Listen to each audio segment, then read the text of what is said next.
नमस्कार जी। सभी को सुबह की नमस्ते। आ गए सभी लोग।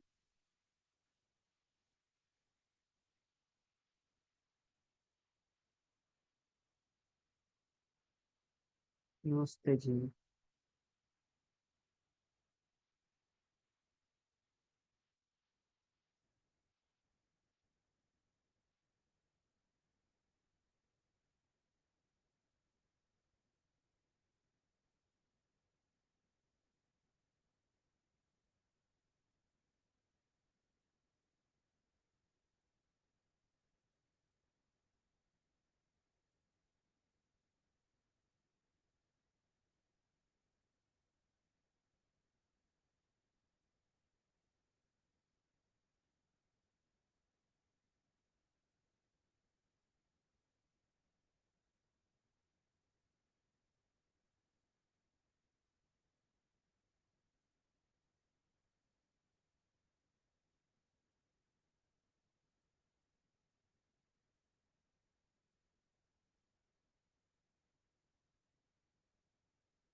हम्म।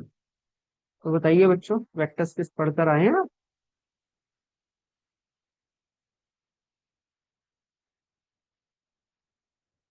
यस और नो? हम्म। और वेक्टर स्पेस में क्या कहा था आज के लिए हमने आपसे? फील्ड और ग्रुप। आई होप सभी लोग अच्छे से रिवाइज करके आए होंगे। कुछ बेसिक एग्जांपल्स मुझे जरूरत पड़ेगी।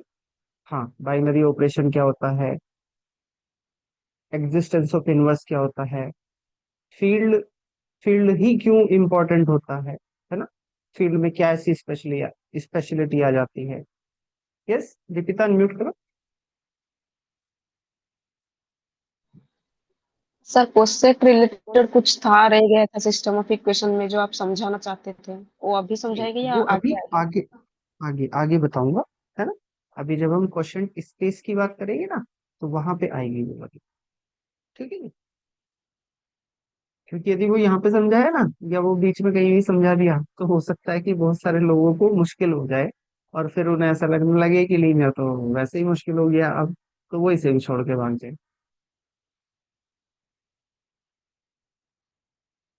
है। रिकॉर्डेड क्लास में सीधी किसने कहा रिकॉर्डेड क्लास? अरे वो भैया, बेसिक का रिवीजन चल रहा है, लाइव क्लास इवनिंग में शुरू होगी, आपको बताऊंगा, है ना? Don't worry. चलिए स्टार्ट करते हैं आज का सेशन।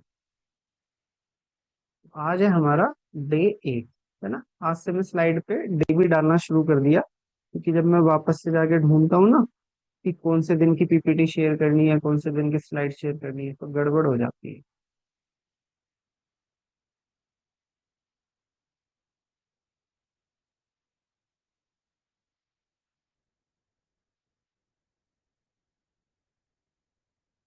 बेसिकली जो रियल का एलिमेंट्री ग्रुप चल रहा है उसके बारे में आपको बता दूं। जितने भी लोग प्योर वाले कॉम्बो में है, जो केवल लीनियर लीनियर में, उनके लिए नहीं, जो प्योर कॉम्बो में है, हमारा एक मॉर्निंग में इस तरह से एलिमेंट्री ग्रुप चल रहा है, व्हाट्सएप ग्रुप। उसके अंदर जो आपके पास प्रीवियस रिकॉर्डेड कोर्स है उसका एक्सेस अवेलेबल है। तो वहां पे ये कोशिश है कि जब हमारा रियल स्टार्ट हो, उससे पहले जो रियल के बेसिक है वो एक बार आपके रिवाइज हो जाए। ठीक है ना? तो जो भी स्टूडेंट उसे ज्वाइन करना चाहते हैं तो वो जरा से कॉन्टेक्ट कर सकते हैं। चलिए जी। तो वेक्टर स्पेस में सबसे पहले हम बात करेंगे अपने ग्रुप की और फील्ड की। ठीक है? तो हमारे पास ग्रुप में सबसे इंपॉर्टेंट प्रॉपर्टी क्या है? उसके अंदर एक बाइनरी ऑपरेशन होता है, और जो बाइनरी है वो अपने आप में क्लोज होता है कि नहीं, बस मुझे हाँ या ना में जवाब देते रहना आप लोग। जो बाइनरी ऑपरेशन है वो क्लोज होता है या नहीं?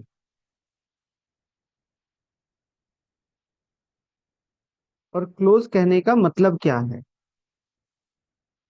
सबसे इंपॉर्टेंट बात, हम किसी भी सेट को क्लोज कहेंगे ना यहाँ पर, तो उसका क्लोज करने का क्या मतलब है? क्या उसका वही है कि मतलब कि लिमिट पॉइंट वाले सेट से हम बोल रहे हैं कि वो क्लोज्ड है, या यहाँ पे हम कुछ और पर्पस निकालते हैं, कुछ और मीनिंग निकालते हैं?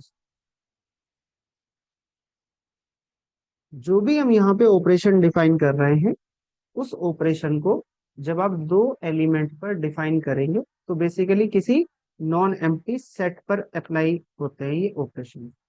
तो आपके पास कोई भी दो एलिमेंट रहे, आपके पास एक ऑपरेशन है, यदि इसे आपने बाइनरी ऑपरेशन कहा, तो ए आपके पास एलिमेंट है, बी एलिमेंट है, तो ए स्टार बी वापस से कहाँ चला जाएगा? सेट में चला जाएगा।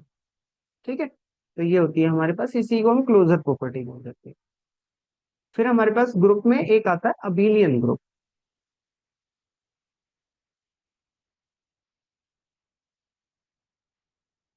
ग्रुप में और अबेलियन ग्रुप में क्या डिफरेंस है? Commutative property. ठीक है? यहाँ पे आपके पास क्या होता है? A star B is equal to B star A. Right? अभी मुझे यहाँ पे किस किस की जरूरत है उस पर बात करते हैं। जो आपके पास जेड का सेट है, इंटीजर्स का सेट, क्या वो अंडर एडिशन अबेलियन ग्रुप बनाता है कि नहीं? Under addition abelian group. Renuka, under addition abelian group Z है, ना कि नेचुरल है। ठीक है, यहाँ पे हमारे पास आइडेंटिटी जो मिलेगी, आइडेंटिटी विल बी जीरो, और इनवर्स क्या होगा, कोई भी ए एलिमेंट लेकर आओगे तो इनवर्स होगा उसका माइनस। क्या मेरे पास Z under multiplication, scalar multiplication मतलब जो आपके पास इस नंबर्स है उनकी मल्टीप्लीकेशन से पर, तो क्या ये आपके पास अबेलियन ग्रुप बनाता है या पहले ग्रुप बनाता है? कहां पर समस्या आएगी? आपके पास क्लोजर प्रॉपर्टी सेटिस्फाई हो जाएगी, आपके पास एसोसिएटिव सेटिस्फाई हो जाएगा, आपके पास आइडेंटिटी एलिमेंट सेटिस्फाई हो जाएगा, बट इनवर्स नहीं सेटिस्फाई। आइडेंटिटी तो आएगी, आइडेंटिटी नहीं आएगी? कोई कह रहा है आइडेंटिटी नहीं आएगी, आरती वन आएगा कि नहीं आएगा? समस्या कहाँ होगी? Additive, sorry multiplicative inverse. ठीक है, ओके, तो ये नहीं बनेगा। बट यदि हम क्यू की बात कर ले, क्यू रेशनल नंबर्स का सेट, इसमें हमने प्लस के करस्पॉन्डिंग बात करी, तो ये ग्रुप बना देगा एडिशन के करस्पॉन्डिंग। ठीक है, अब जब भी हम मल्टीप्लीकेशन के करस्पॉन्डिंग जा रहे हैं, तो एक बात तो सिंपल सी है कि जो जीरो एलिमेंट है उसका तो मल्टीप्लीकेटिव इनवर्स मिलेगा कि नहीं मिलेगा? तो जब मल्टीप्लीकेटिव हम बनाते हैं तो हम बनाते हैं ए की वन अपॉन ए से, है ना? अब यदि वन अपॉन ए में ए जीरो हो गया तो वो तो डिफाइन नहीं होगा। तो जब भी हम मल्टीप्लीकेशन की बात कर रहे हैं तो ये ध्यान रखना, जैसे मैं जेड की बात कर रहा हूँ तो पहले तो मैं अपने आप में ही गलत बात कर रहा हूँ, मुझे बात करनी चाहिए नॉन जीरो इंटीजर्स की, तब जाके तो मैं पूछ सकता हूँ। करेक्ट। बट जब हम क्यू के अंदर जाएंगे तो यदि क्यू में हम बात किसकी कर लें, क्यू स्टार की, और अब मैं मल्टीप्लीकेशन लगा दूं, तो अब बताओ ये अबिलियन ग्रुप बनेंगे दोनों, नहीं बनेंगे? अब बन जाएगा। ठीक है, चलो और क्या बात करें? फाइनाइट सेट पे बात कर लें, जो मॉड्यूलर सिस्टम पे रहते हैं। आपके पास जैसे जेड टू आया, है ना? जेड टू में आपने कहा कि इसके अंदर आएंगे जीरो वन, और इस पे लगाया आपने एडिशन मॉडुलो टू। ठीक है, तो बताओ ये अबिलियन ग्रुप बनेगा कि नहीं बनेगा? जेड टू या जेड एन, कोई भी जेड एन ले सकते हो, एन बिलोंग्स टू नेचुरल। बन जाएगा। बट जब हम उसकी बात करते हैं मल्टीप्लिकेशन मॉडलों की, तो क्या मल्टीप्लिकेशन मॉडलों में भी इतने एलिमेंट आते हैं? जैसे मैं लिखता हूँ लेट अस से जेड फोर। ठीक है, तो क्या वो ग्रुप बनाएगा? जेड फोर सिंपली बात करें तो जेड फोर को हम बोलते हैं ऐसे, ऐसे। क्या ये मल्टीप्लिकेशन मॉडलो फोर के रेस्पेक्ट में ग्रुप बनाएगा या नहीं बनाएगा?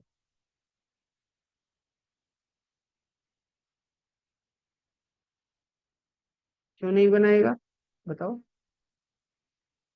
फिर से वही बात आ जाएगी जो अभी अभी आपको बोली थी। कहाँ समस्या है? सबसे पहली समस्या कहाँ पर है? सबसे पहली समस्या है जीरो की। यस और नो?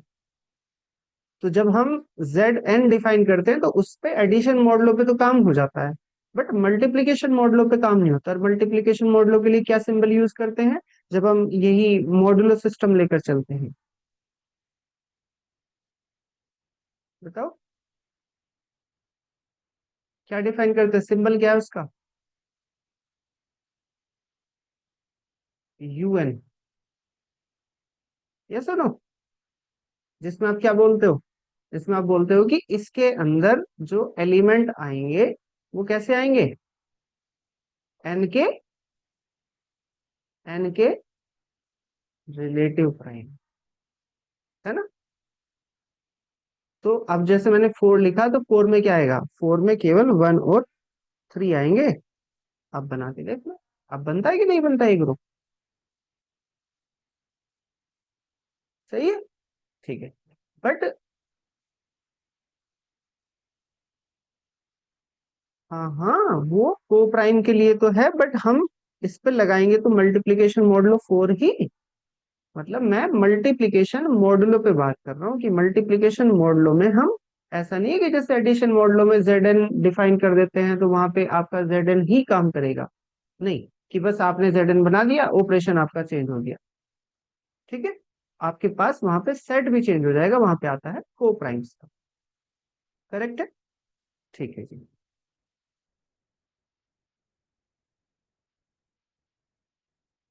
चलो एक चीज और बताओ, जैसे ये आपने जेड एन टाइप के बनाए, छोटा सा एक एग्जांपल, फिर इसे हम जनरलाइज कर सकते हैं। Z2 cross Z2, Cartesian product दो सेट की, तीन सेट की, चार सेट की, ये तो पता होगा कैसे आते हैं। इनके अंदर एलिमेंट्स कैसे आएंगे, ऑर्डर्ड पेयर टाइप, जहाँ पे ए और बी कहाँ से रहेंगे, Z2 से रहेंगे। तो एलिमेंट्स कितने मिलेंगे मुझे, एलिमेंट्स मिल जाएंगे मुझे 0 0 0 1 1 0 1 1। सही है। तो बेटा यूएन में जो भी आप एन लोगे नेचुरल, उसमें रिलेटिव प्राइम नंबर आएंगे, मतलब वो नंबर जिनका जीसीडी एन के साथ 1 हो। जैसे मैं एग्जांपल बताता हूँ कुछ, अभी पहले इसे कंप्लीट कर दूं फिर वापस से आता हूँ। तो ये आपके पास under addition modulo 2 group and abelian group बनाएगा या नहीं बनाएगा, जरूरत पड़ेगी मुझे इनकी, है ना। फिर इसी की हेल्प से हम Z2 क्रॉस Z2 तीन का करके बना लेंगे, फिर चार का करके बना लेंगे, फिर हम Z3 से बना लेंगे, Z5 से बना लेंगे, नहीं। ठीक है, ग्रुप की बात करेंगे तो हम इनसे बना सकते हैं। ठीक है, फिर बात आएगी आगे फिर। सही है, ठीक। अभी शबाना आपने पूछा कि यूएन आपने कैसे बनाया, देखो जरा। जैसे हमने लिखा U2, तो U2 में आप कहोगे कि टू के रिलेटिव प्राइम, और प्राइम में भी आप नेचुरल्स ढूंढोगे। ठीक है, तो कितने मिलेंगे, 1 और 2 इट्स सेल्फ। ये सुनो, हाँ नहीं, टू टू के साथ तो टू टू ही हो जाएगा, केवल एक 1। फिर आप U3 निकालोगे, तो इसमें क्या आ जाएगा, इसमें आ जाएगा 1 2। ठीक है, फिर आपने U4 निकाला, तो उसमें कितना आया, 1 3। ठीक है, फिर आपने U5 निकाला, और आपके पास जो नंबर होने चाहिए वो उससे छोटे होने चाहिए, उससे बड़े नहीं होने चाहिए, ये भी कंडीशन। ठीक है, क्योंकि जब भी हम मॉडुलर सिस्टम की बात करते हैं, चाहे एडिशन मॉडल हो चाहे मल्टीप्लिकेशन मॉडल हो, उस नंबर से आगे जितने भी नंबर है वो वापस से घूम के उससे छोटे नंबर के ही कॉन्ग्रुएंट हो जाते हैं। सही है ना बात। जैसे U5 बनाएंगे, तो U5 में क्या आएगा, 1 2 3 4। ठीक है, फिर U6 में क्या आएगा, एक तो आ जाएगा 1, ना 2 आएगा, ना 3 आएगा, ना 6 आएगा, फिर क्या आएगा, 5।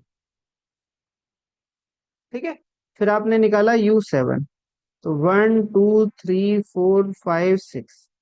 आप एक चीज नोटिस करो यहाँ पर, जितने भी आपके पास प्राइम है, जैसे 2 प्राइम, तो कितने नंबर आए, एक। 3 प्राइम है तो कितने नंबर आए, दो।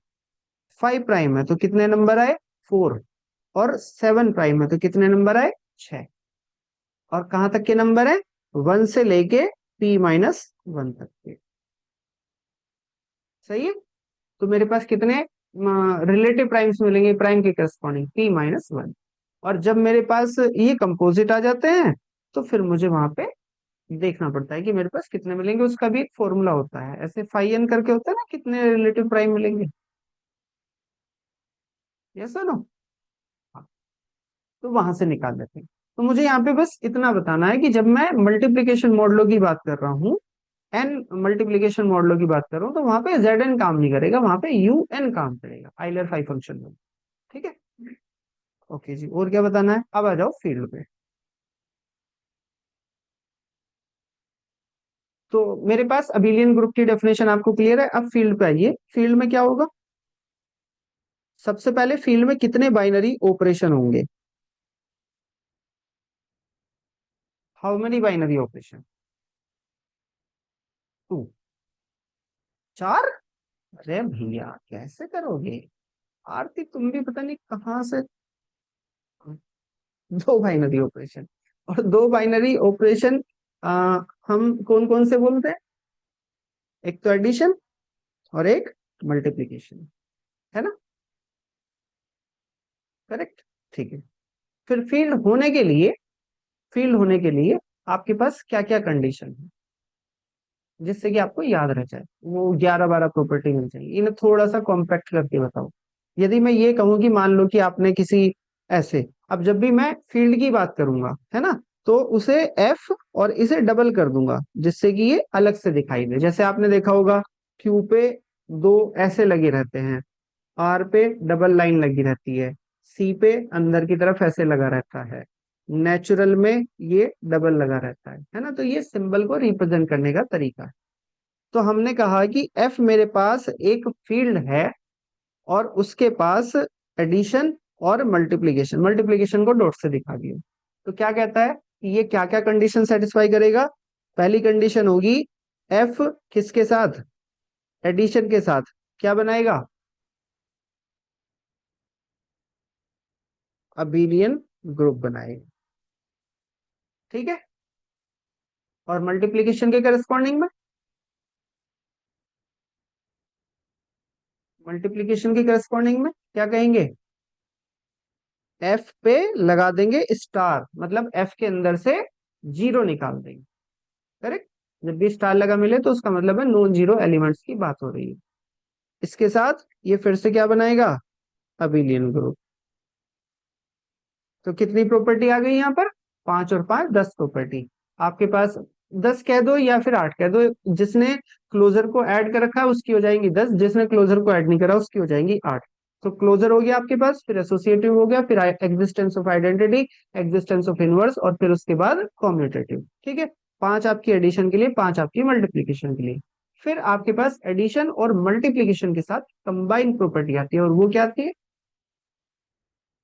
उसे क्या बोलते हैं,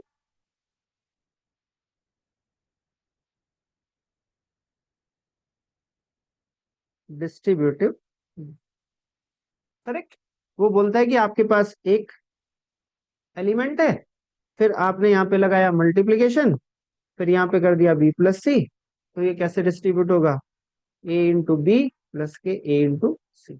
ये लेफ्ट हो गया, ऐसे ही आपके पास राइट मिल जाता है। यहाँ पे आपने कर दिया ए प्लस बी, यहाँ पे कर दिया सी, तो ए सी प्लस के बी सी। सही है जी।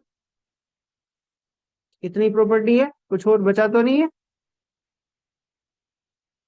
हम्म। ठीक है। तो ये हो गया हमारे पास फील्ड। अब जब भी मैं आपसे फील्ड की बात करूंगा तो आपको ये चीज ध्यान आ जानी चाहिए कि ये मेरे पास 11 प्रॉपर्टी सेटिस्फाई हैं, जिसमें 5 प्रॉपर्टी इसमें है, 5 प्रॉपर्टी इसमें है, और एक प्रॉपर्टी हमारे पास इसे कंबाइन कर दी हमने डिस्ट्रीब्यूटिव में। अब कुछ एग्जांपल्स की हम बात करें तो हमारे पास कौन कौन से फील्ड मिलते हैं। अभी जैसे आप पीछे देखो, जैसे आपने ये बात करी थी कहाँ, जेड एन पे। जेड एन के साथ ही यदि मैं यहाँ पे आपके पास जैसे ये U3 लिखा है, U3 के साथ मैं Z3 और लिख देता हूँ। Z3 इजगल टू ये क्या हो जाएगा, 0 1 2। Z5 क्या हो जाएगा आपके पास, 0 1 2 3 4। और Z7 क्या हो जाएगा आपके पास, 0 1 2 अप टू 6। तो जितने भी ये ZP टाइप के हैं इनमें से यदि जीरो निकाल दूं तो एडिशन मॉडुलो 7 के लिए भी काम, Z7 में एडिशन मॉडुलो 7 के लिए ये पूरा काम करेगा, अबिलियन ग्रुप बनाएगा अंडर एडिशन। यस और नो। और क्योंकि एडिशन है तो मेरे पास एडिटिव आइडेंटिटी तो मिलेगी, और जब हम नॉर्मली कर रहे हैं तो हमारे पास जीरो मिलेगी। कोई दूसरा बाइनरी ऑपरेशन करोगे तो कुछ और मिलेगा, एडिटिव आइडेंटिटी। अब जब हम मल्टीप्लिकेटिव की बात करेंगे, मल्टीप्लिकेशन की, तो मुझे आपके पास से जीरो निकालना पड़ेगा, और जैसे ही जीरो निकाला, ZP में बात कर रहा हूँ केवल, तो वैसे ही ये आपका UN में कन्वर्ट हो जाएगा कि नहीं। करेक्ट। और UN आपके पास सेम एन मल्टीप्लीकेशन मॉडलों पे फील्ड बनाएगा कि नहीं बनाएगा। तो मैं फिर ये कह सकता हूं कि नहीं, कि आप मुझे ZP पे दो ऑपरेशन डिफाइन करके दे दो, एक तो एडिशन मॉडुलो 7, एक मल्टीप्लीकेशन मॉडुलो 7। जब मल्टीप्लीकेशन की बात होगी तो नॉन जीरो एलिमेंट के लिए बात होगी, और एडिटिव की बात होगी तो पूरे के पूरे सेट पे बात होगी। तो क्या ये वाला सेट मेरा फील्ड बना देगा या नहीं। इसीलिए कहा जाता है कि जो ZP है, यदि P आपके पास प्राइम है तो वो क्या बनाता है, वो फील्ड बनाता है। अभी आप पीछे देख रहे थे ना, इक्वेशन कर रखा था उसने, कि आपके पास एक मैट्रिक्स दे रखी थी, उसका डिटर्मिनेंट जिसमें 59 था, 17 था, और उसमें प्राइम पूछ रहा था। और क्या पूछा था कि इस मैट्रिक्स का डिटर्मिनेंट नॉन जीरो है कहाँ पर, z अपॉन पी जेड करके पूछ लिया, है ना। और ये किसके आइसोमॉर्फिक होता है हमारा, ये होता है जेड पी के। तो मैंने वहां पे आपसे कहा था कि ये फील्ड वाली प्रॉपर्टी लेकर आता है, बोला था, ठीक है। तो ये मेरे पास फील्ड होता है। अब जब ये जेड पी टाइप के आपके पास फील्ड मिलेंगे, तो इनके अंदर एलिमेंट कितने आएंगे, फाइनाइट कि इनफाइनाइट। हम्म, फाइनाइट। और इसीलिए ये मेरे पास रहते हैं फाइनाइट फील्ड। जब भी अब आगे आप पूरे लीनियर अलजेब्रा में हमेशा वेक्टर स्पेस और फील्ड की बात होती रहेगी, तो फाइनाइट फील्ड से वैसे तो क्वेश्चन नहीं आता है, बट कभी कभी वो पूछ लेता है, ऐसे ही बस फील्ड लिख के दे दिया, तो उसमें वो दोनों चीजों का जवाब चाहता है कि फाइनाइट का भी और इनफाइनाइट का भी। तो फाइनाइट फील्ड में आप कुछ ऐसे बनाओ, सही है। अब आ जाते हैं हम इनफाइनाइट फील्ड पे। यहां तक क्लियर है सभी को, कोई कंफ्यूजन तो नहीं है,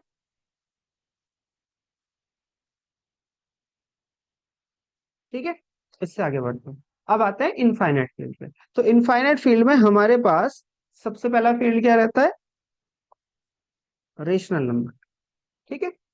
दूसरा इससे बड़ा, और ये आप कह सकते हो कि ये इंक्रीमेंटल चेन है, आर, ठीक है। और फिर आर किसके अंदर कंटेन होता है, सी के अंदर, ठीक। जब हम ग्रुप थ्योरी में जाएंगे तो वहां पे Q√2 करके भी हम कुछ बनाएंगे, ठीक है।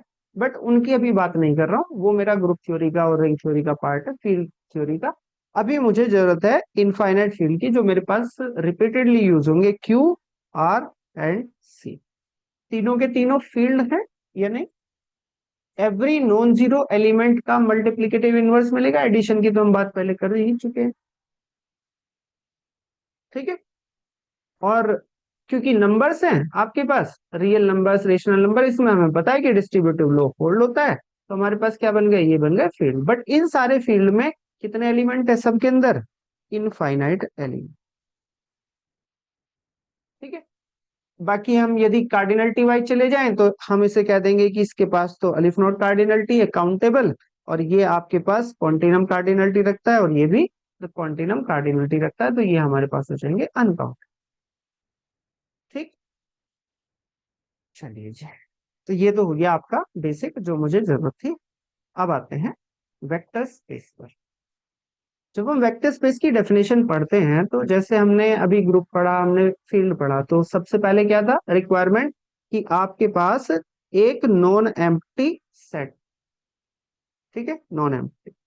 दूसरा, आपके पास दो ऑपरेशंस हो, एक एडिशन और एक मल्टीप्लिकेशन। अब ये जो एडिशन है, इससे क्या बोलते हैं, इससे बोलते हैं वेक्टर एडिशन। मतलब ये ऑपरेशन केवल और केवल किस में काम आएगा, वेक्टर्स में काम आएगा। और ये क्या है, ये है स्केलर मल्टीप्लिकेशन। इसका काम क्या होगा, किसी वेक्टर में किसी स्केलर से मल्टीप्लाई करनी है, तो जैसे आपने मुझे वेक्टर दे दिया 1 2, आपने कहा कि इसमें 2 से मल्टीप्लाई करो, तो 2 से मल्टीप्लाई करूंगा तो कंपोनेंट वाइज मल्टीप्लाई होगी 2, और फिर 2 2 जा 4। समझ में आई बात। ये जो यहाँ पे मैंने डॉट लिखा है, इसका मतलब ये बिल्कुल भी नहीं है कि आप 1 2 की डॉट प्रोडक्ट 2 1 से या किसी भी अनदर वेक्टर से कर रहे हैं। ये दो वेक्टर्स के बीच में अप्लाई नहीं होगी, ये स्केलर और वेक्टर के बीच में अप्लाई होगी। और ये जो एडिशन है, ये वेक्टर और वेक्टर के बीच में अप्लाई, हाँ, है ना, एक्सटर्नल कंपोजिशन। क्लियर है जी।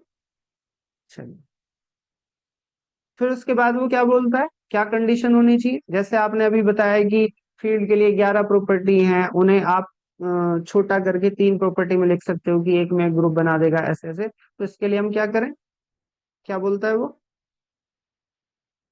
कोई भी आपके पास V non empty set with two operations, vector addition and scalar multiplication, will form a vector space if the below conditions are satisfy. तो कौन सी कंडीशन है पहली, हम्म, वी अंडर एडिशन क्या बनाना चाहिए, अबेलियन ग्रुप बनाना चाहिए। ठीक है। स्केलर मल्टीप्लिकेशन के करस्पॉन्डिंग कौन सी प्रॉपर्टी आती है?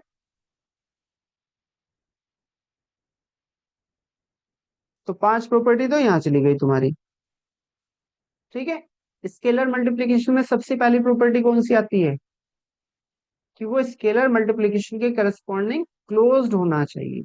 मतलब आपने मुझे एक स्केलर दिया, स्केलर को अल्फा बीटा गामा इन से डिनोट कर दूंगा, वेक्टर्स को यू वी डब्ल्यू इन से डिनोट करूंगा। तो हाँ, अब एक और इम्पोर्टेंट बात वो तो भूल ही गया मैं। जब आप स्केलर की बात करोगे तो स्केलर आएगा कहाँ से? वेक्टर स्पेस से। स्केलर हमेशा कहां से मिलेंगे? फील्ड से। तो जब भी मैं कोई वेक्टर स्पेस डिफाइन कर रहा हूं, तो साथ साथ में ये ध्यान रखना कि डेफिनेशन में आप ये भी बोलो कि let we be a vector space with two operations, addition and multiplication, where addition is vector addition and multiplication is scalar multiplication with the field F. क्योंकि यदि फील्ड नहीं बोला तो फिर यहाँ पे आगे फंस जाओगे। वो कहेगा कि अब कहां से आ गया फील्ड, पहले तो आपने बताया नहीं। तो हमारे पास यहाँ पे क्या होना चाहिए? स्केलर मल्टीप्लिकेशन है, इसके लिए हमारे पास यहाँ पर एक फील्ड भी होना चाहिए।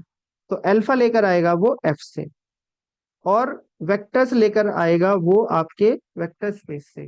तो वो बोलता है कि अल्फा एफ से आ रहा है, यू आपका वी से आ रहा है, then it must imply alpha dot u कहाँ जाना चाहिए? वेक्टर स्पेस में जाना चाहिए। समझ में आई थी बात? राइट। अब मुझे और बाकी की प्रॉपर्टी बताओ, और क्या होती है? और तो इनके कॉम्बिनेशन से ही मिलती है। ये सुनो, जैसे वो बोलता है कि आप दो वेक्टर लेकर आ जाओ, u प्लस वी कर लो। यहां से अल्फा आपने लिया तो ये क्या हो जाना चाहिए? अल्फा यू प्लस के अल्फा वी हो जाना चाहिए। ठीक है। फिर वो बोलता है कि आप दो स्केलर लेकर आ जाओ, एक वेक्टर लेकर आ जाओ, तो ये आपके पास होगा alpha u plus K beta you. ठीक है। आपके पास फील्ड में एक एलिमेंट वन ऐसा जरूर बिलोंग करेगा कि आप वन की यू के साथ प्रोडक्ट करेंगे तो वो इटसेल्फ यू हो जाएगा। कुछ और बच गया? हाँ, एक और बच गया। Alpha into beta times u is equal to alpha times beta u. सही है। स्केलर्स का प्रोडक्ट आ गया, वेक्टर्स का प्रोडक्ट आ गया, सॉरी, वेक्टर्स का एडिशन आ गया, स्केलर का एडिशन आ गया, स्केलर का प्रोडक्ट आ गया। ठीक है। तो ये प्रॉपर्टी कितनी हो जाती है? 5 प्रॉपर्टी यहाँ से और 6 प्रॉपर्टी यहाँ से, 11 प्रॉपर्टी आपके पास मिलनी चाहिए। Clear to everyone? कोई सेट ये प्रॉपर्टी सेटिस्फाई करता है तो उसे हम क्या बोल देते हैं? V over F। V is a field, ऐसे। V is a vector space over the field.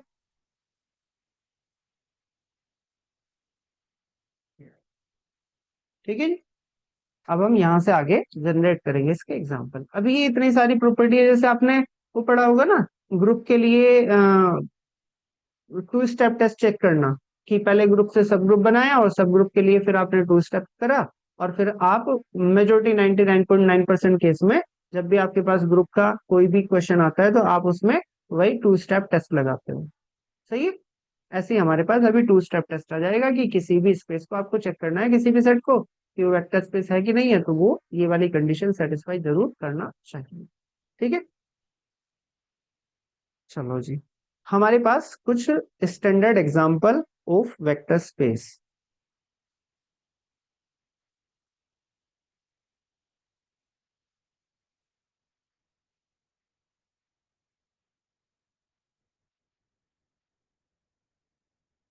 Vector multiplication not possible, not given operation for it. हाँ जी, वेक्टर मल्टीप्लिकेशन नहीं, मतलब वेक्टर्स के बीच में केवल एक ही ऑपरेशन है, एडिशन। ठीक है। सबसे पहला स्पेस आता है हमारे पास, अभी हमने ऊपर बात करी थी कि आपने जेड एन बनाया था, फिर Z n cross Z n बनाया था, Z two cross Z two, तो वो आपके पास ग्रुप बन गया था कि नहीं बन गया था? Under addition. हम्म। ठीक है। तो वो बोलता है कि आप फील्ड लेकर आ जाओ। अब फील्ड तुम्हारे पास चाहे जेड पी हो, चाहे क्यू हो, आर हो या सी हो, तो मैं सिंपल एफ लिख रहा हूं। ठीक है। उसमें आप सभी कुछ इंक्लूड कर लेना। तो उसने कहा कि एफ, और एफ पे लगाया एन, मतलब F cross F cross F cross F type का। तो इसे हम बोलेंगे एन टपल्स का वेक्टर स्पेस। ठीक है। अब जब वेक्टर स्पेस है तो इसके साथ फील्ड भी दिया जाएगा। तो आपको जब तक अलग से फील्ड वो बताकर ना दे, तब तक जो एफ आप यहां पर लेकर चले हो फील्ड, वही फील्ड आप इसके वेक्टर स्पेस में लेकर चलो। समझ में आएगी बात? इसका बहुत सारा इम्पैक्ट पड़ेगा, क्योंकि यदि आपने ये चेंज करा तो आपका जो वेक्टर स्पेस है दिखने में भले ही सेम हो रहा हो, बट उसकी सारी प्रॉपर्टी चेंज हो जाएगी। अभी थोड़ा थोड़ा आगे बढ़ेंगे तो बता दूंगा आपको। तो इसके अंदर आपको कैसे एलिमेंट मिलेंगे?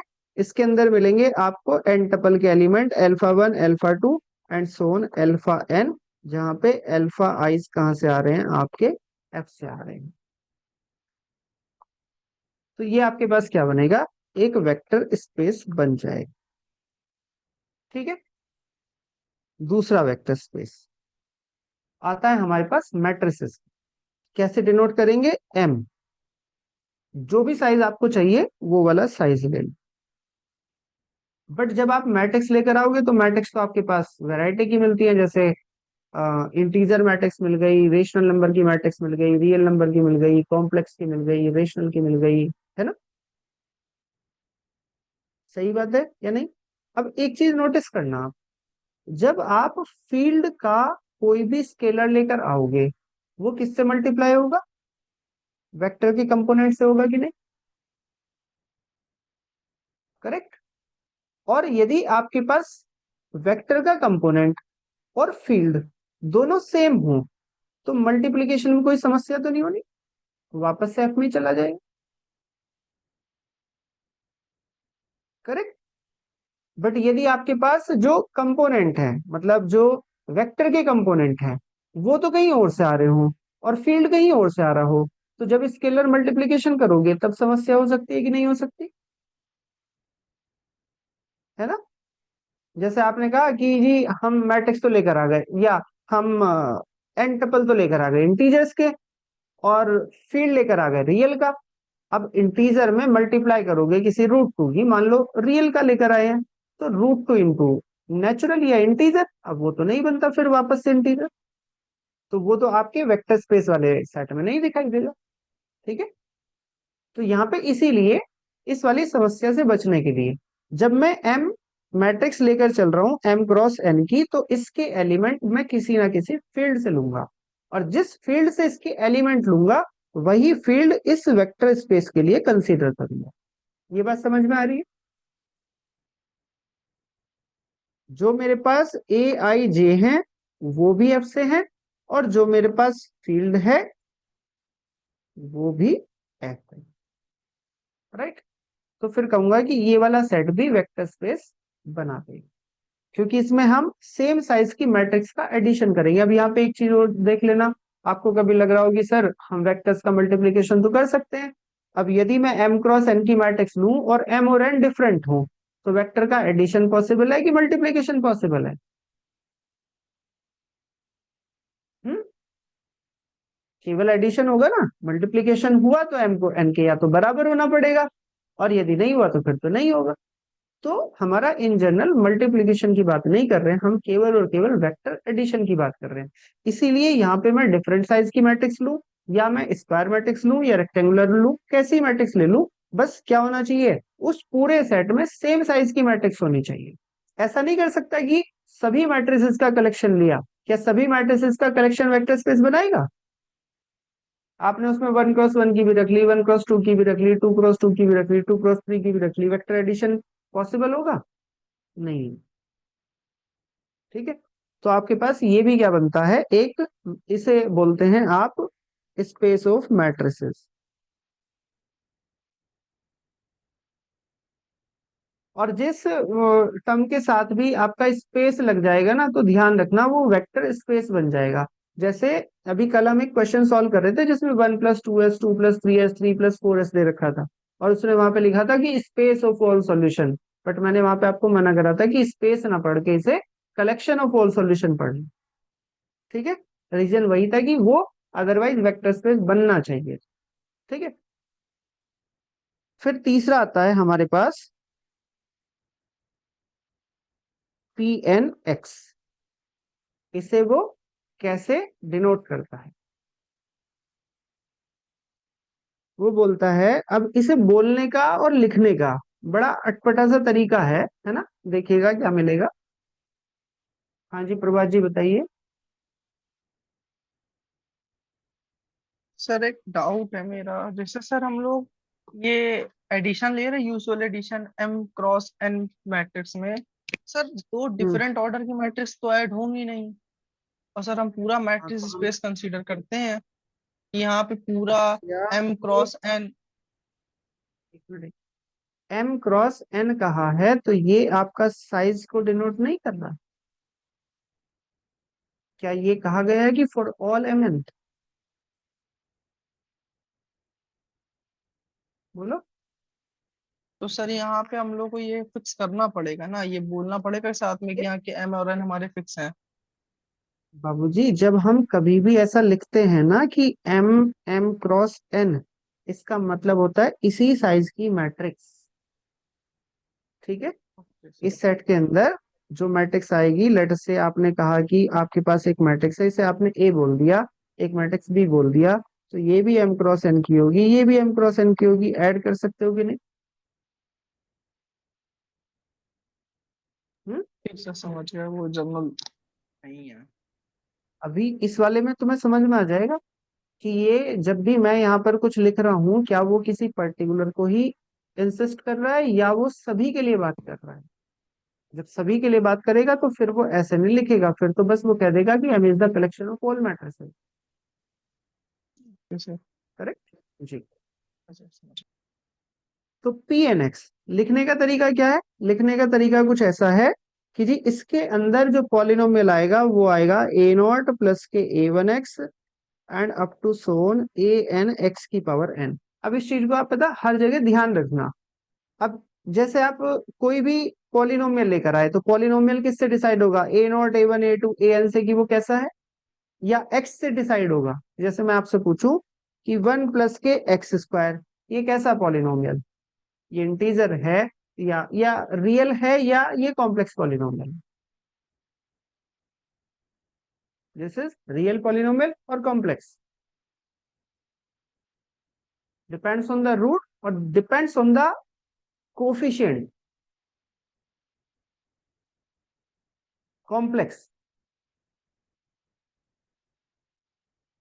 नहीं। अभी जब मैं सिंपल वे में बात कर रहा हूं तो ये कैसा पॉलिनोमियल होगा? ऐसे तो जो क्यू वाला है वो आर में जाएगा, आर वाला सी में जाएगा, तो आपके पास जितने भी पॉलिनोमियल क्यू से मिलेंगे, आर से मिलेंगे, वो सी से मिलेंगे मिलेंगे, है ना?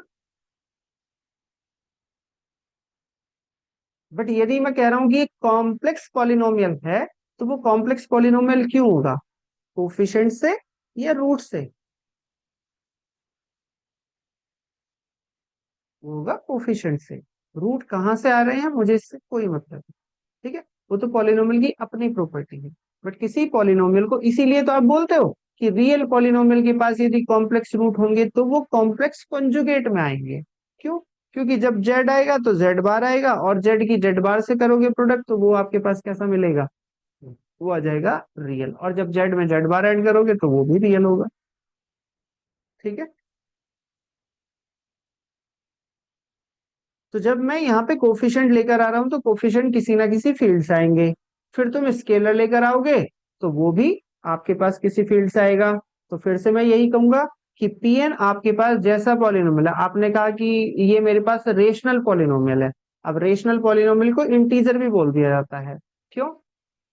कोई बताएगा? रेशनल पॉलिनोमियल को इंटीजर पॉलिनोमियल भी कह दूं तो कहां पर समस्या नहीं है? एनीवन?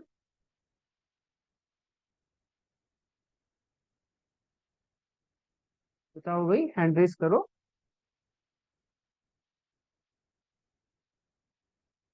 बताएगा कोई? इसलिए कहा जाता है कि जब मैं किसी पॉलिनोमियल के रूट्स निकालता हूं, और आपने कहा कि x/2 + k1, ठीक है, तो क्या इसी के पैरेलल मुझे एक और पॉलिनोमियल मिल जाएगा कि नहीं, जो इंटीजर कोफिशिएंट के साथ होगा और इसी के जैसा रूट रखेगा? बोलो। x+2 ÷ 2 में कन्वर्ट कर सकता हूँ, जो रूट आएगा वो इससे मिलेगा कि नहीं, x+2 से। इसीलिए मतलब उस पॉलिनोमियल को उसी के इक्वलेंट एक पॉलिनोमियल से कंपेयर कर दिया जाता है, तो फिर वहां पे इंटीजर भी बोल दिया जाता है। हाँ, ठीक है ना। तो जब इंटीजर पॉलिनोमियल बोला जा रहा है ना, तो इंटीजर का फील्ड तो बनता नहीं, तो आप क्या मानकर चलोगे वहां पे कि आपके पास जो फील्ड है वो रेशनल का। Clear to everyone? तो जी यहाँ पे मैं फील्ड जहां से A0 A1 AN आ रहे हैं वहीं से आपका फील्ड आ रहा है। तो यहां से आपने कह दिया है कि AIs आपके पास आ रहे हैं F से। अब मुझे एक चीज बताओ, इसके अंदर जीरो पॉलिनोमियल आएगा या नहीं आएगा? Yes no? और कब आएगा? अच्छा, रेणुका नहीं आने का इसमें? तुम्हारे फील्ड में जीरो नहीं मिलने का? फील्ड में कम से कम कितने एलिमेंट जरूरी हैं? How many element in the field? At least 2। और वेक्टर स्पेस के अंदर कितना जरूरी होगा? अभी बात करेंगे। कम से कम एक, कम से कम एक वेक्टर स्पेस में जीरो एलिमेंट के साथ आपका सबसे छोटा वेक्टर स्पेस बन जाएगा। ठीक है ना? हाँ। तो जब आप सारे के सारे A0 को रख दोगे तो ये बन जाएगा जीरो। तो इस वाले सेट में जीरो आएगा कि नहीं आएगा? बिल्कुल आएगा। बट हम इसे बोलते क्या है? इसे बोलते हैं हम स्पेस ऑफ ऑल पॉलिनोमियल्स। मतलब आपको किसी बुक में नहीं लिखा मिलेगा, हम इन जनरल जो अपनी लैंग्वेज में बोलते हैं वो बोलते हैं space of all polynomials of degree, और एग्जाम में भी कभी कभी लिखा मिलता है n n। सही बात है कि नहीं? अब क्योंकि स्पेस बोल दिया तो वो जीरो वेक्टर अपने आप से लेकर आएगा। बट यदि मैं केवल इस वाले से देखूं कि all polynomials of degree n n, जब आप n डिग्री काउंट कर रहे हो तो क्या उसमें जीरो पॉलिनोमियल आएगा?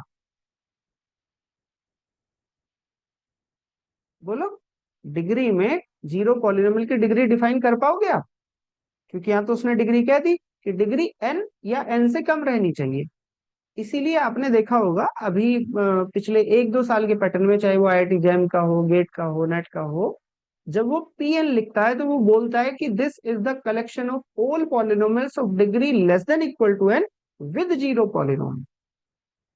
यदि वो ऐसे लिख दे तो उसे बोलने की जरूरत ना पड़े, और यदि वो डिग्री से बता रहा है तो वो जीरो पॉलिनोमियल को अलग से मेंशन करके रखता है। ना भी करे तो भी होगा मेरे पास, बट वो अब अलग से मेंशन करने लगे।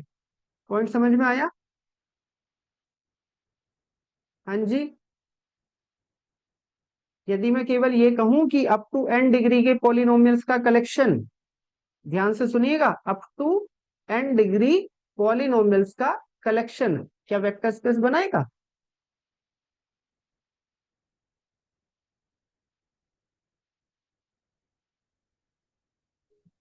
बोलो। जब आप अप टू n डिग्री कहोगे तो आप कहोगे 0 डिग्री, आप कहोगे 1 डिग्री, आप कहोगे 2 डिग्री, आप कहोगे 5 degree, n degree. Zero polynomial कहां से आएगा? With zero. तो इसीलिए ये जो स्पेस वर्ड है ये मेरे लिए इंपॉर्टेंट हो जाता है। स्पेस का मतलब कहते ही वो वेक्टर स्पेस बन गया, तो यदि आपके पास जीरो छूट भी गया हो तो वो अपने आप से आ जाएगा। अंडरस्टूड? इसके अंदर मेरे पास क्या होगा? सभी n डिग्री तक के सारे पॉलिनोमियल आ जाएंगे। ठीक है। अब एक स्पेस मेरे पास मिलता है 4px।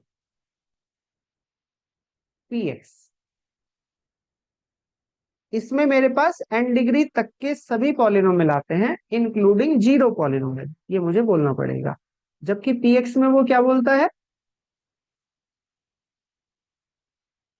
Collection of all polynomial.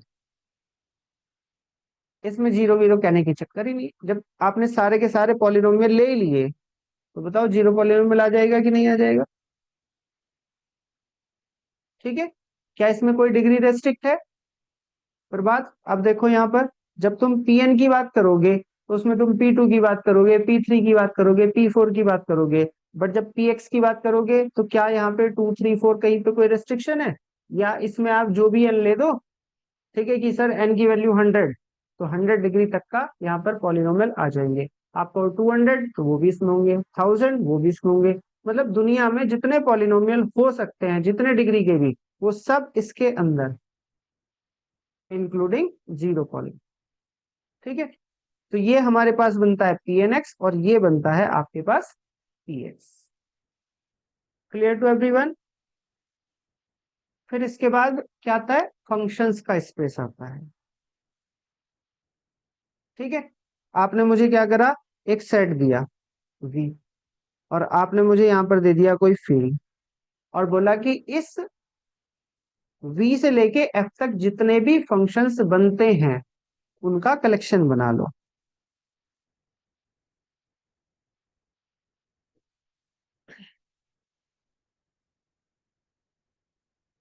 सबसे पहले जीरो फंक्शन आएगा कि नहीं आएगा?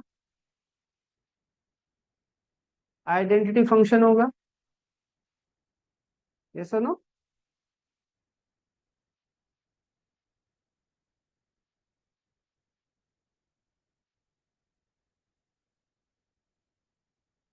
जितने भी फंक्शन डिफाइन हो सकते हैं, बट इसमें एक समस्या हो जाएगी।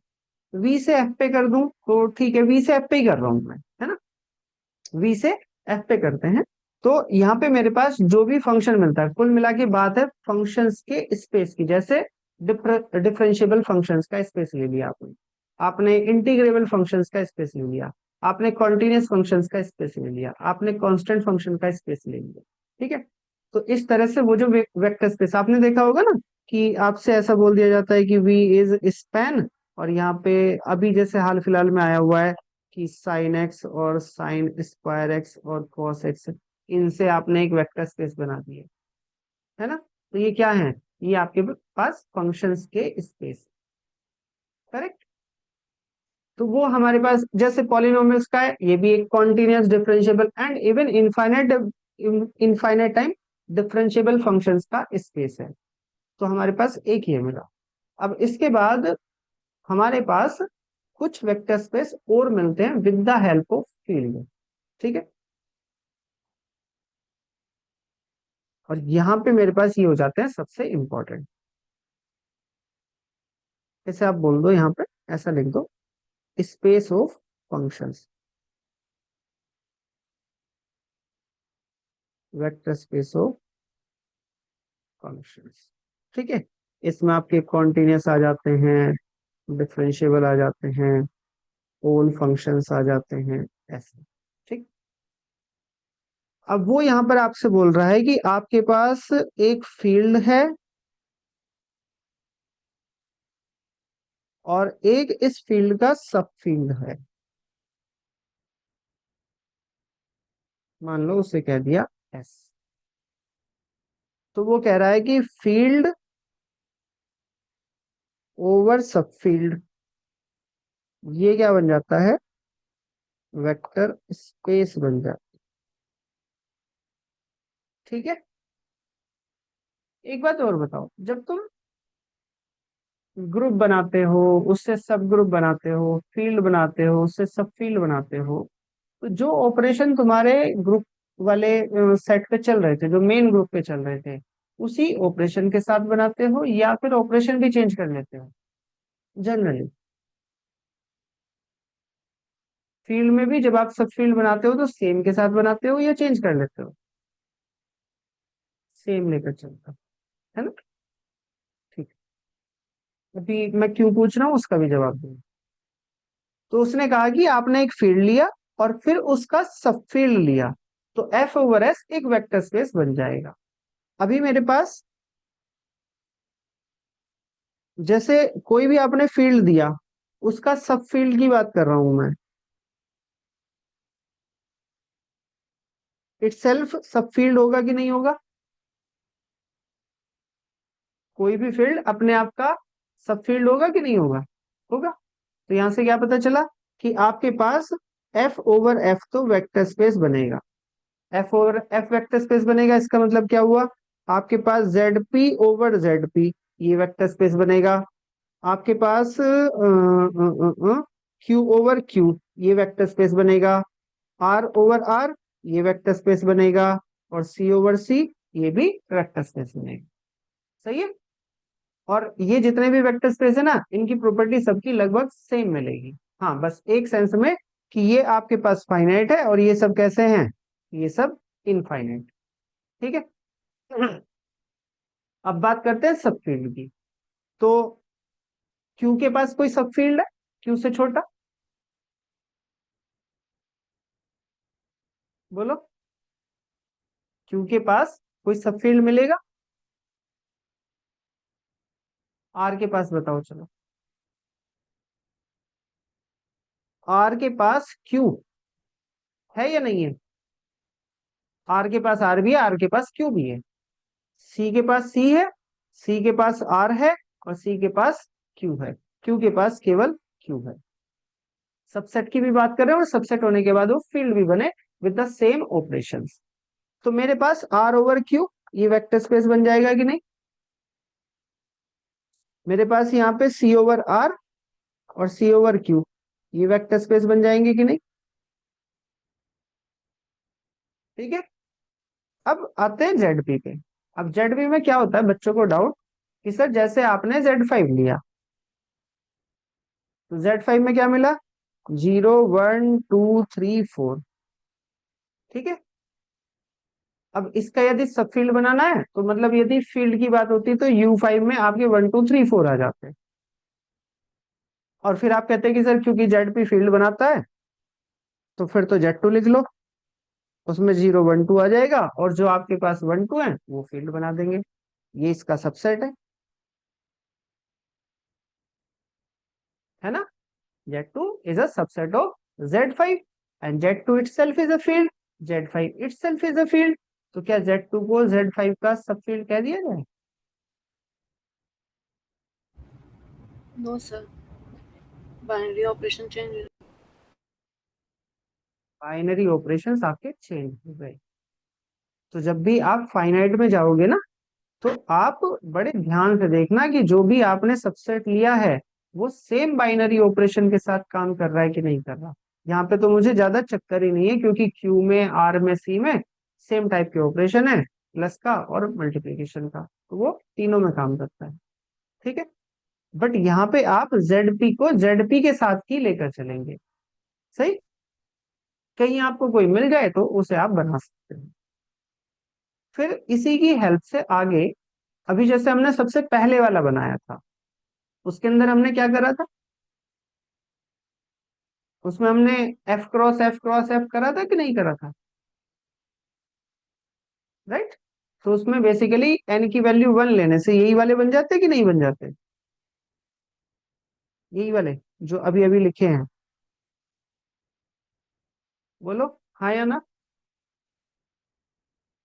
अब जैसे तुमने यहां पर बनाए हैं फील्ड ओवर सब फील्ड, यदि इसी वाले प्रोसेस को मैं ऊपर उठाकर ले जाऊं तो क्या कहूंगा मैं? क्या आपके पास R2/Q फील्ड बनेगा कि नहीं बनेगा? सॉरी, वेक्टर स्पेस बनेगा कि नहीं बनेगा?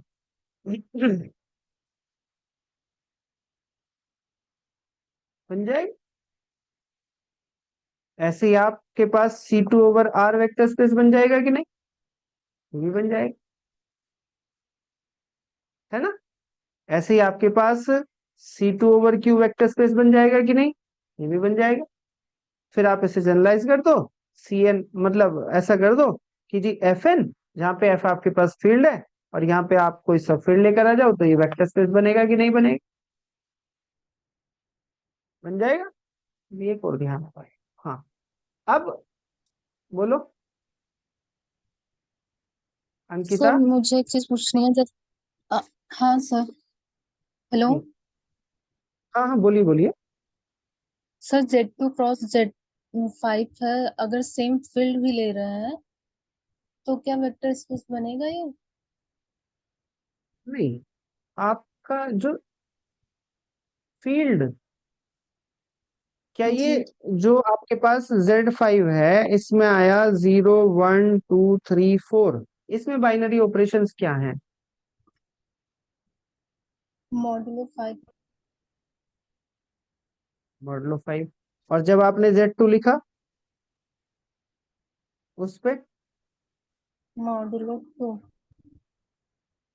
मॉडुलो 2। Addition module. अब जब आप एक स्केलर उठाकर लाए, सोचना जरा, आपने स्केलर लिया 2 और आपने कहा कि Z5 है वेक्टर स्पेस। समझ में आई बात की नहीं? हम क्या कर रहे हैं, F/S।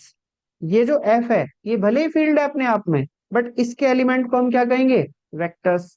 और S के एलिमेंट को हम क्या कहेंगे, स्केलर। Scalars, scalar. क्योंकि वह एज अ फील्ड काम करेगा। तो तुम ऐसा करे कि आपने यहां से जैसे 3 लिया, ठीक है, 3 तो आपने लिया वेक्टर स्पेस से और 2 आपने लिया फील्ड से, आपने करी 2 × 3। अब बताओ ये जो इनटू है ये कौन सी होगी, एडिशन मॉडलो वाली करूं कि मल्टीप्लीकेशन, सॉरी, मॉडलो 2 वाली करूं कि मॉडलो 3 वाली करूं, 5 वाली करूं?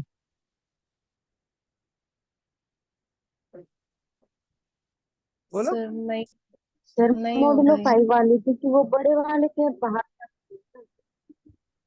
सर वो सर बड़े वाले ऑपरेशन। के अंदर जाना चाहिए ना जब। मोनिया आवाज ही नहीं आ रही बेटा तुम्हारी तो। चलो 2 × 2 कर लो। अब बताओ, यदि तुमने एडिशन मॉडलो मल्टीप्लीकेशन मॉडलो 2 से करी तो ये किसके इक्विवेलेंट हो जाएगा, 0 के होगा कि नहीं होगा? और यदि आपने मल्टीप्लीकेशन मॉडलो 5 में करी तो ये 4 का 4 रह जाएगा। एक बार आपको का ये 0 एलिमेंट बन रहा है और एक बार आपके पास ये नॉन 0 एलिमेंट बन रहा है। तो क्या मैं ऐसा काम कर सकता हूँ कि आपके पास ZP कोई दिया, उससे छोटा हमने बना लिया और फिर बोल दिया कि क्योंकि ये इसका सबसेट है तो आपके पास सबफील्ड हो जाएगा, और फिर वेक्टर स्पेस डिफाइन कर सकते हैं, कर सकते हैं ऐसा? सर नहीं होगा, मतलब ऑपरेशन सेम होने चाहिए थे। इसीलिए मैंने आपसे पूछा था कि जब आप फील्ड से सब फील्ड बनाते हैं, ग्रुप से सब ग्रुप बनाते हैं, तो क्या उनके अंदर आप ऑपरेशन चेंज करते हैं कि सेम रखते हैं? ऑपरेशन सेम रहेगा तब ये चीज अरे पॉसिबल होगी। Z3 कर लो। हाँ, गलती हो गई। ठीक है, ओके। Z3 कर लेंगे तो 4 किसके इक्विवेलेंट हो जाएगा, 1 के। और मल्टीप्लीकेशन मॉडुलो 5 में क्या रहेगा, 4 के। करेक्ट। हम्म। तो इसलिए यहाँ पे हम छोटे वाले सबसेट को बस सबसेट होने मात्र से ये नहीं कह सकते कि वो सब फील्ड हो जाएगा। ठीक है। Okay sir. हाँ जी। तो अभी मैं आपसे क्या बात कर रहा था, हाँ आपने सही करा। तो जब भी मेरे पास फील्ड और सब फील्ड के करस्पॉन्डिंग बात हो रही होगी, तो आप ये जितने भी सेट पहले लिखोगे ये सब क्या है आपके पास, वेक्टर स्पेस है कि स्केलर वाले फील्ड हैं? इनसे जो एलिमेंट आएगा उसे क्या कहोगे, सर वेक्टर, इनसे कहोगे वेक्टर। इनका एलिमेंट भले ही सर दोनों वो में एलिमेंट एलिमेंट सेम है, मुझे इसका मतलब नहीं है। इससे एलिमेंट आएगा तो वेक्टर, और इससे एलिमेंट आएगा तो स्केलर। ठीक। अभी हमने एक जनरलाइजेशन देख लिया था कि आप FN/, यहाँ पे S, जहां पे S क्या है, S है सब फील्ड ऑफ F। तो ये क्या बन जाएगा, ये आपके पास वेक्टर स्पेस बन जाएगा। क्लियर है जी बात? अब जरा मुझे ऐसा ही काम आप मैट्रिसेस वाले में बताओ कि मैट्रिसेस वाले में क्या चेंज करूं जिससे कि वो वेक्टर स्पेस बने। बताओ। हमने ऊपर क्या करा था, मैट्रिसेस वाला कैसे डिफाइन करा था? हमने कहा था AIJ जिस फील्ड से आ रहा है उसी फील्ड का आपने उसी F को आपने क्या लिया है, फील्ड लिया है। तो यदि मैं इस फील्ड की जगह यहाँ पे सब फील्ड ले लूं किसका, इस वाले F का, तो ये वेक्टर स्पेस बनेगा कि नहीं बनेगा? ये सुनो। ठीक है, फिर सेम प्रोसेस आप पॉलिनोमियल्स में आ जाओ। आपने कहा कि जो कोफिशिएंट है वो किसी फील्ड से आ रहे हैं, क्यू से आ रहे हैं, आर से आ रहे हैं, सी से आ रहे हैं, जेड पी से आ रहे हैं, आप उनका सब फील्ड ले आओ। जैसे आपने कहा कि रियल पॉलिनोमियल्स का है, तो आपके पास कोफिशिएंट कहाँ से आ रहे हैं, आर से आ रहे हैं, और यदि मैं अब फील्ड उसका चेंज कर दूं, क्या, क्यू, तो वेक्टर स्पेस बनेगा कि नहीं बनेगा, क्योंकि क्यू क्या है, सब फील्ड है आर का। समझ में आ रही है बात या नहीं?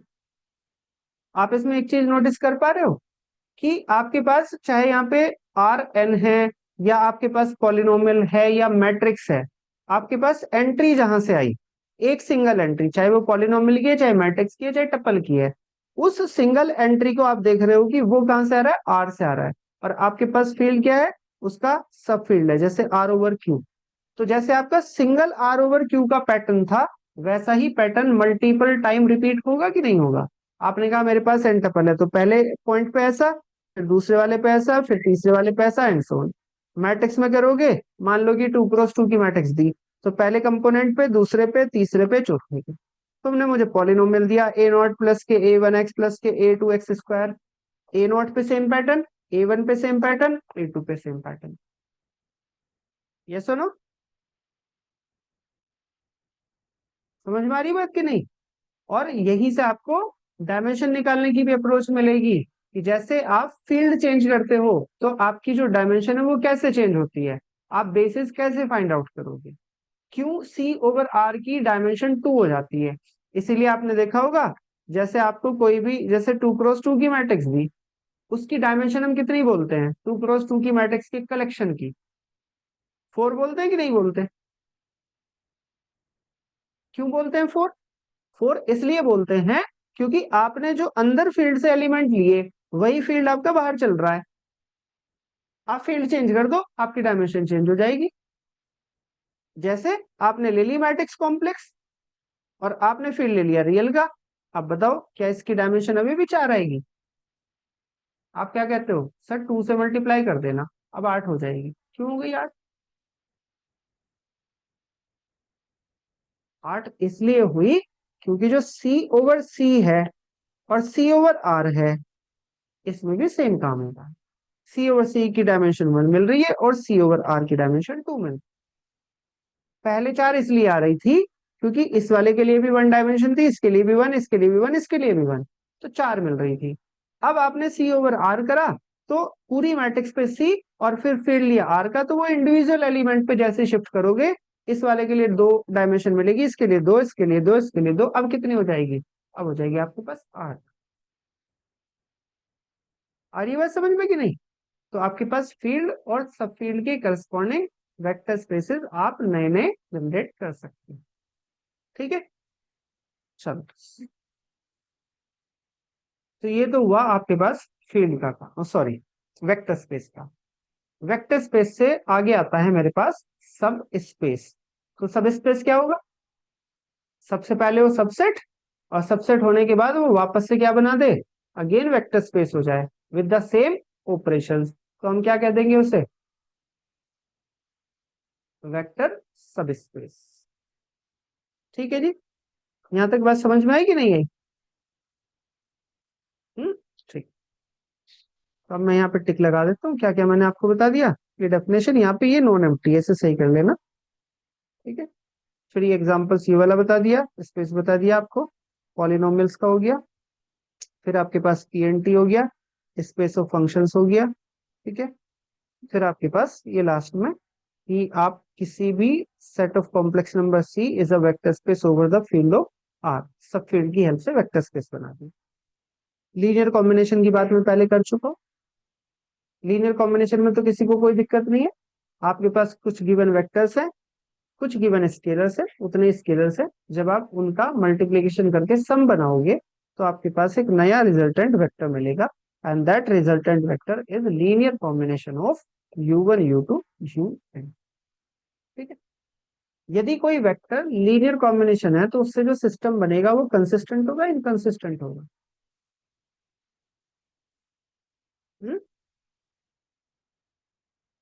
Consistent, inconsistent? कंसिस्टेंट।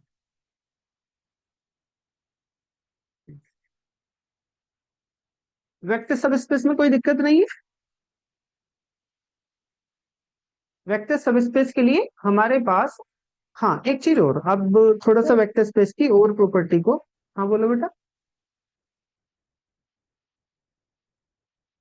हाँ जी बोलिए। नहीं सर, मैं यही कह रही थी, क्वेश्चन में प्रॉब्लम आती है, थ्योरी में problem नहीं आती। अभी रुक जाओ, क्वेश्चन हेलो। को भी करेंगे, ढूंढ ढूंढ के लाना तुम्हें जो जो क्वेश्चन में प्रॉब्लम हो। ठीक है, सारे क्वेश्चन कराएंगे।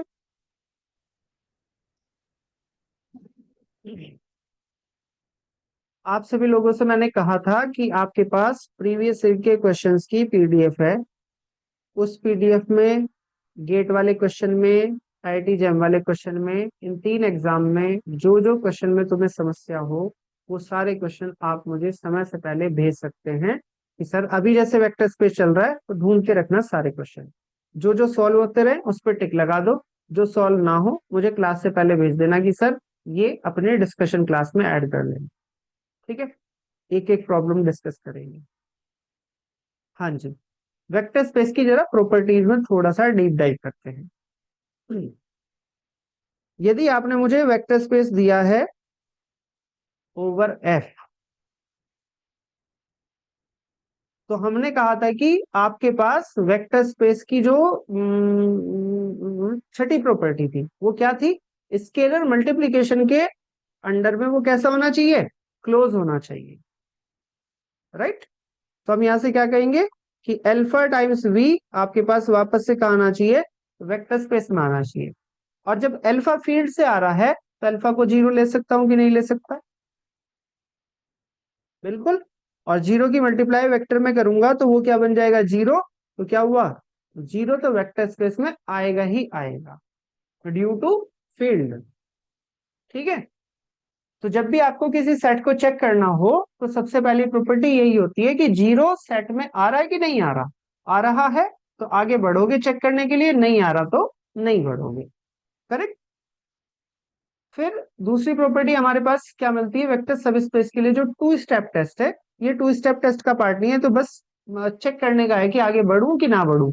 जैसे सीरीज में आप बोलते हो कि कन्वर्जेंट है तो एन की लिमिट 0 आनी चाहिए, बट एन की लिमिट 0 है तो वो कन्वर्जेंट होगा, जरूरी है सीरीज,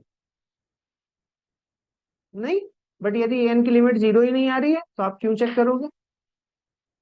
ठीक है, जैसे आपसे कोई पूछ ले कि भैया 1+k 1/n क्या है, कन्वर्जेंट है, तुम कहोगे जब लिमिट ही 0 ना आ रही तो कहां से कन्वर्जेंट होगा, है ना। ऐसे ही यहाँ पर है, 0 सेट में आ गया तो आप आगे चेक करने के लिए बढ़ोगे, 0 है ही नहीं तो वेक्टर स्पेस कहां से बनेगा। ठीक है, तो 2 स्टेप टेस्ट में वो बोलता है कि आप, 2 स्टेप टेस्ट में 2 टेस्ट है कि आपने u और v दो वेक्टर लिए, तो वो बोलता है कि u+v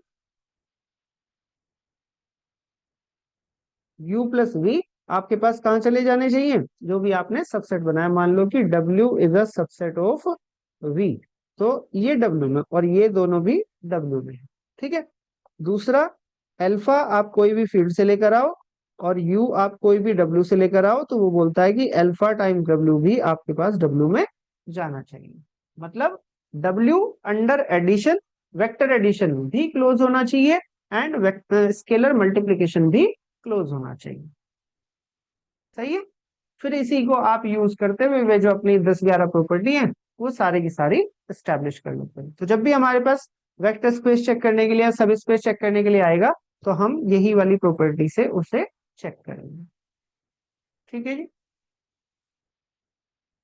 ओह सॉरी, यहाँ पे डब्ल्यू कर लो या यू कर लो, अल्फा प्रोटीन। ठीक है, हाँ अभी किसी ने क्या करा था भाई, एक इमेज भेजी थी।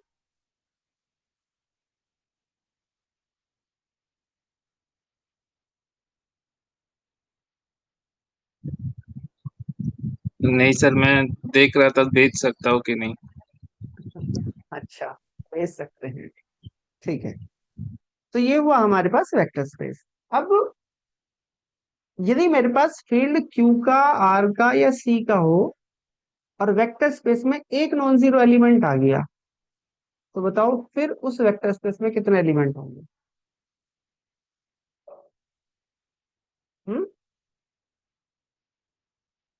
कितने एलिमेंट होंगे फिर? यदि एक नॉन जीरो एलिमेंट आ गया तो, एक नॉन जीरो वेक्टर आ गया तो इनफाइनाइट। क्यों? इसी वाली प्रॉपर्टी के चलते कि अल्फा से मल्टीप्लाई करोगे तो वो वापस से वेक्टर स्पेस में जाना चाहिए, और अल्फा आपके पास कितने होंगे? इनफाइनाइट, क्योंकि हमने कहा फील्ड इनफाइनाइट। क्या हुआ? तो चलाओ ना इसे इधर। ठीक है। अब जब वेक्टर स्पेस के अंदर इनफाइनाइट एलिमेंट आएंगे तो समस्या मुझे क्या आएगी कि मैं सारे एलिमेंट की बात कैसे करूं। ठीक है।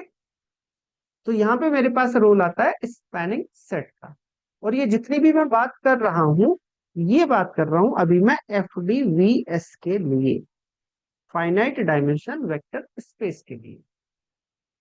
तो वो बोलता है यहाँ पे एक दो टर्म आती है हमारे पास वेक्टर स्पेस में। एक आएगा आपके पास स्पैनिंग सेट, और एक आएगा लीनियर स्पैन, है ना? आप में से कितने लोग ऐसे हैं जो इसमें कंफ्यूज रहते हैं कि कब मैं किसको स्पैनिंग सेट कहूं और कब किसको लीनियर स्पैन कहूं? और स्पैनिंग सेट और लीनियर स्पैन ये दोनों एक ही जैसी चीज है कन्फ्यूजन या नहीं है? है। ठीक है। अब दोनों चीजों को प्रोसेस वाइज समझ लेना कि ये प्रोसेस बता क्या रहा हूं, है ना? हम्म। तो फिर आपको दोनों का मतलब समझ में आ जाएगा कि एक क्या कह रहा है, दूसरा क्या कह रहा है। तो मैं यहाँ पे बात कर रहा हूं अभी स्पैनिंग सेट की। स्पैन करने का मतलब क्या होता है बताओ? स्पैन का मीनिंग क्या है? जनरेट,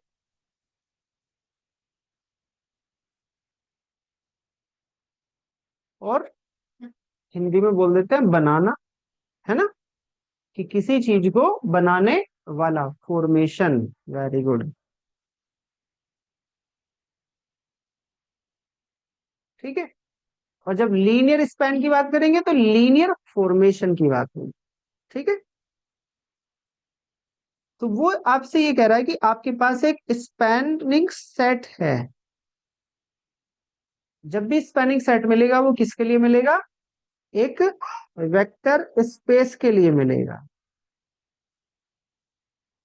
आप कहोगे कि वेक्टर स्पेस का S is a spanning set of we.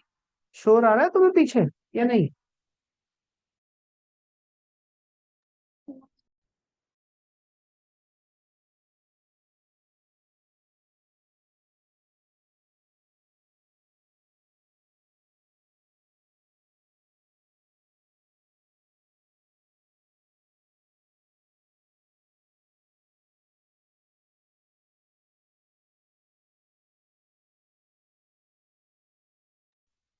चलिए, तो ऐसे स्पैनिंग सेट ऑफ वी, तो मैं यहां से क्या बोल रहा हूं कि S is a spanning set का मतलब जनरेट करने वाला।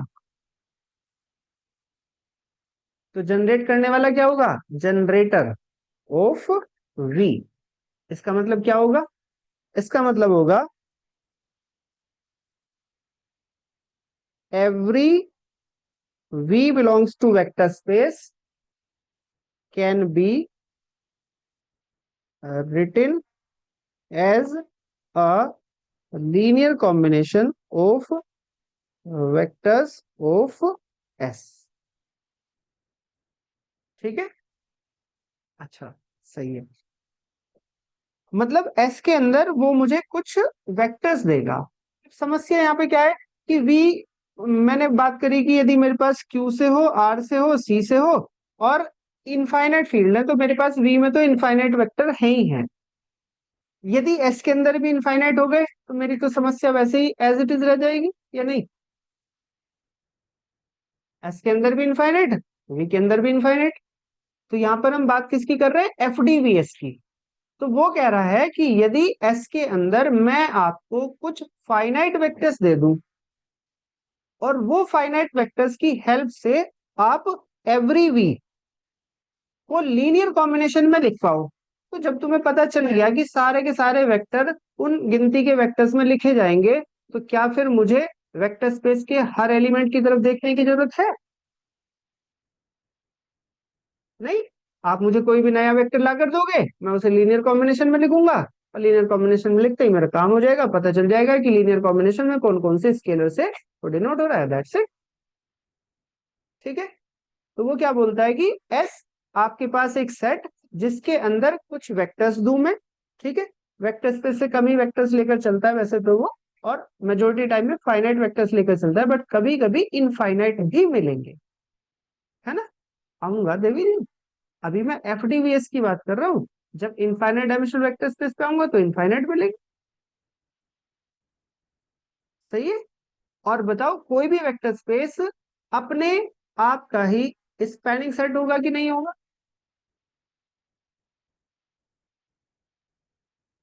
बोलो। जो वेक्टर उठा के लाओगे उसी वेक्टर का मल्टीपल 1 और बाकी सबको गायब। बट एक इंपॉर्टेंट बात यहां पर क्या है, इंपॉर्टेंट है लीनियर कॉम्बिनेशन। और जब भी लीनियर कॉम्बिनेशन की बात होगी तब तब आपके पास कितने वेक्टर्स होने चाहिए? Finite, infinite? फाइनाइट। फाइनाइट। ठीक है। इसीलिए वो, उसने अभी देखो जरा डेफिनेशन देखो, उसने कहीं पे नहीं कहा कि आपके पास, ये फाइनाइट डायमेंशनल के लिए बात कर रहा हूँ कि इनफाइनाइट के लिए बात कर रहा हूँ, ये तो बस मैंने आपको ये समझाने के लिए करा, क्योंकि जिसे डायमेंशन का पता होगा वो कहेगा तो स्पैनिंग सेट में भी आपके पास इनफाइनाइट ही मिलेंगे। और उसने कह दिया कि जरा पी के लिए निकाल के दिखाओ सर एस फाइनाइट वेक्टर्स के साथ, तो मैं निकाल ही नहीं पाऊंगा। ठीक है। हम्म। तो उसने कहा कि V आपके पास एक वेक्टर स्पेस है over a field F, let S is equal to V1 V2 V के वेक्टर्स लिए उसने, be a set of vectors in V के ही वेक्टर्स लेने हैं, then S is set to be a spanning set of V if every vector V belongs to capital V can be written as a linear combination of vectors of S। समझ में आई बात? हाँ जी रेणुका जी, बताओ क्या हुआ?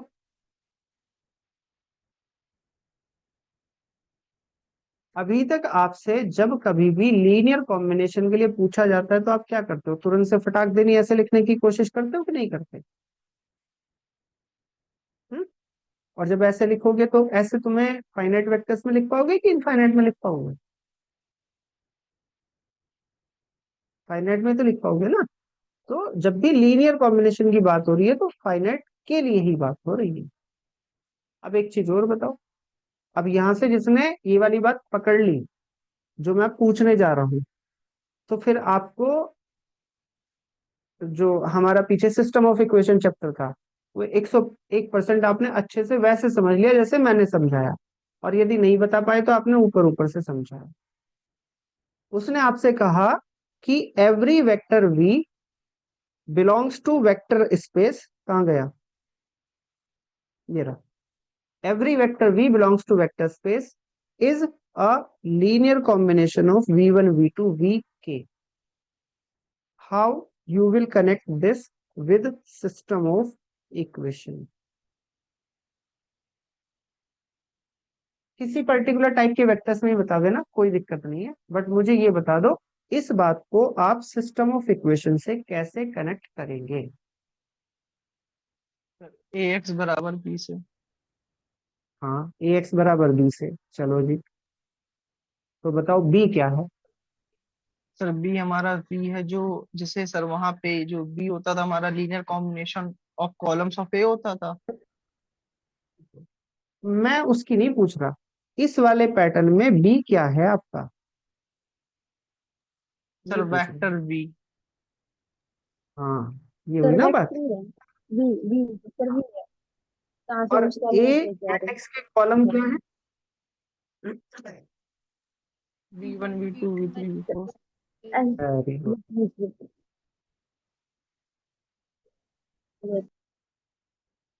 अब जब आपको किसी सेट को भी ये चेक करना है कि वो स्पैनिंग सेट है या नहीं है, तो आप क्या करोगे?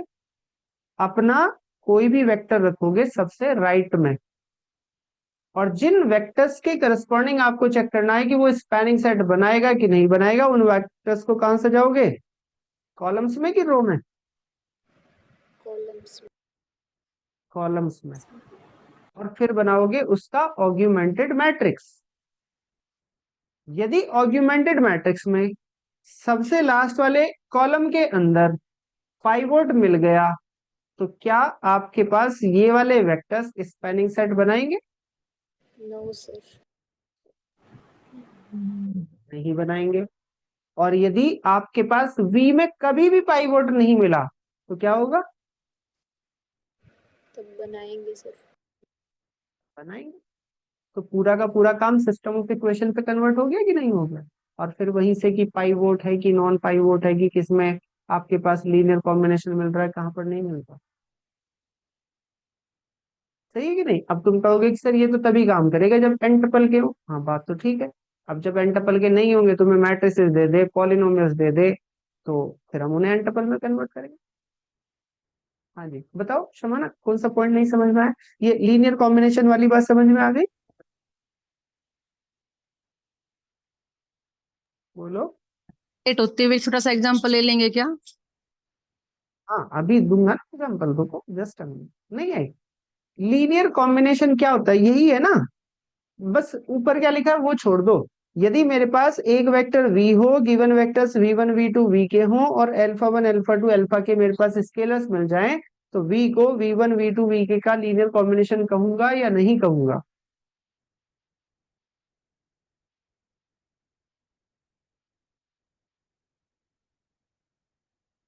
आंसर तो कर दो देवी जी, कहेंगे ना।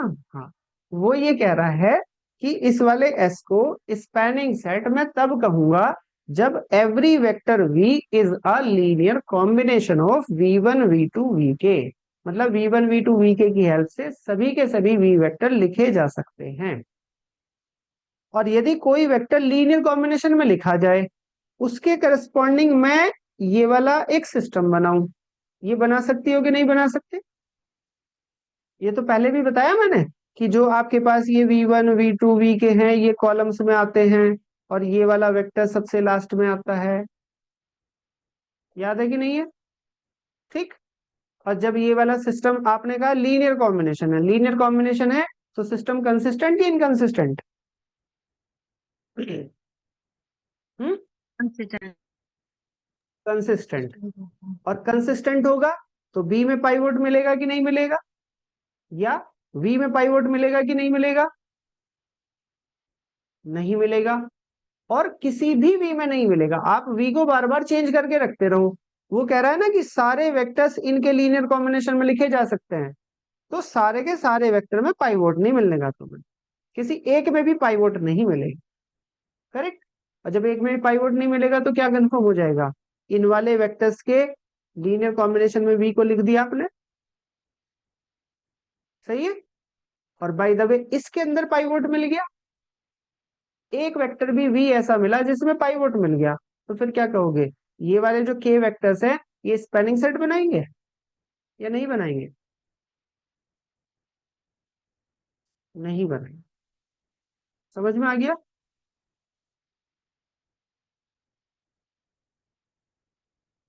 अरे जिसके लिए बताया वो तो जवाब दे दो।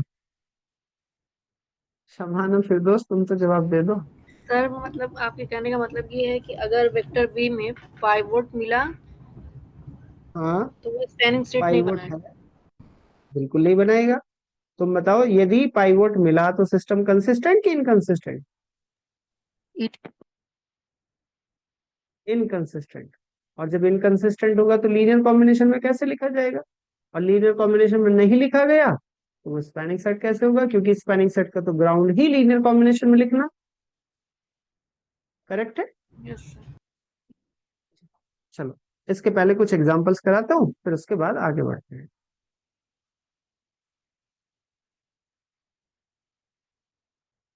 फिर इसकी प्रॉपर्टी का है।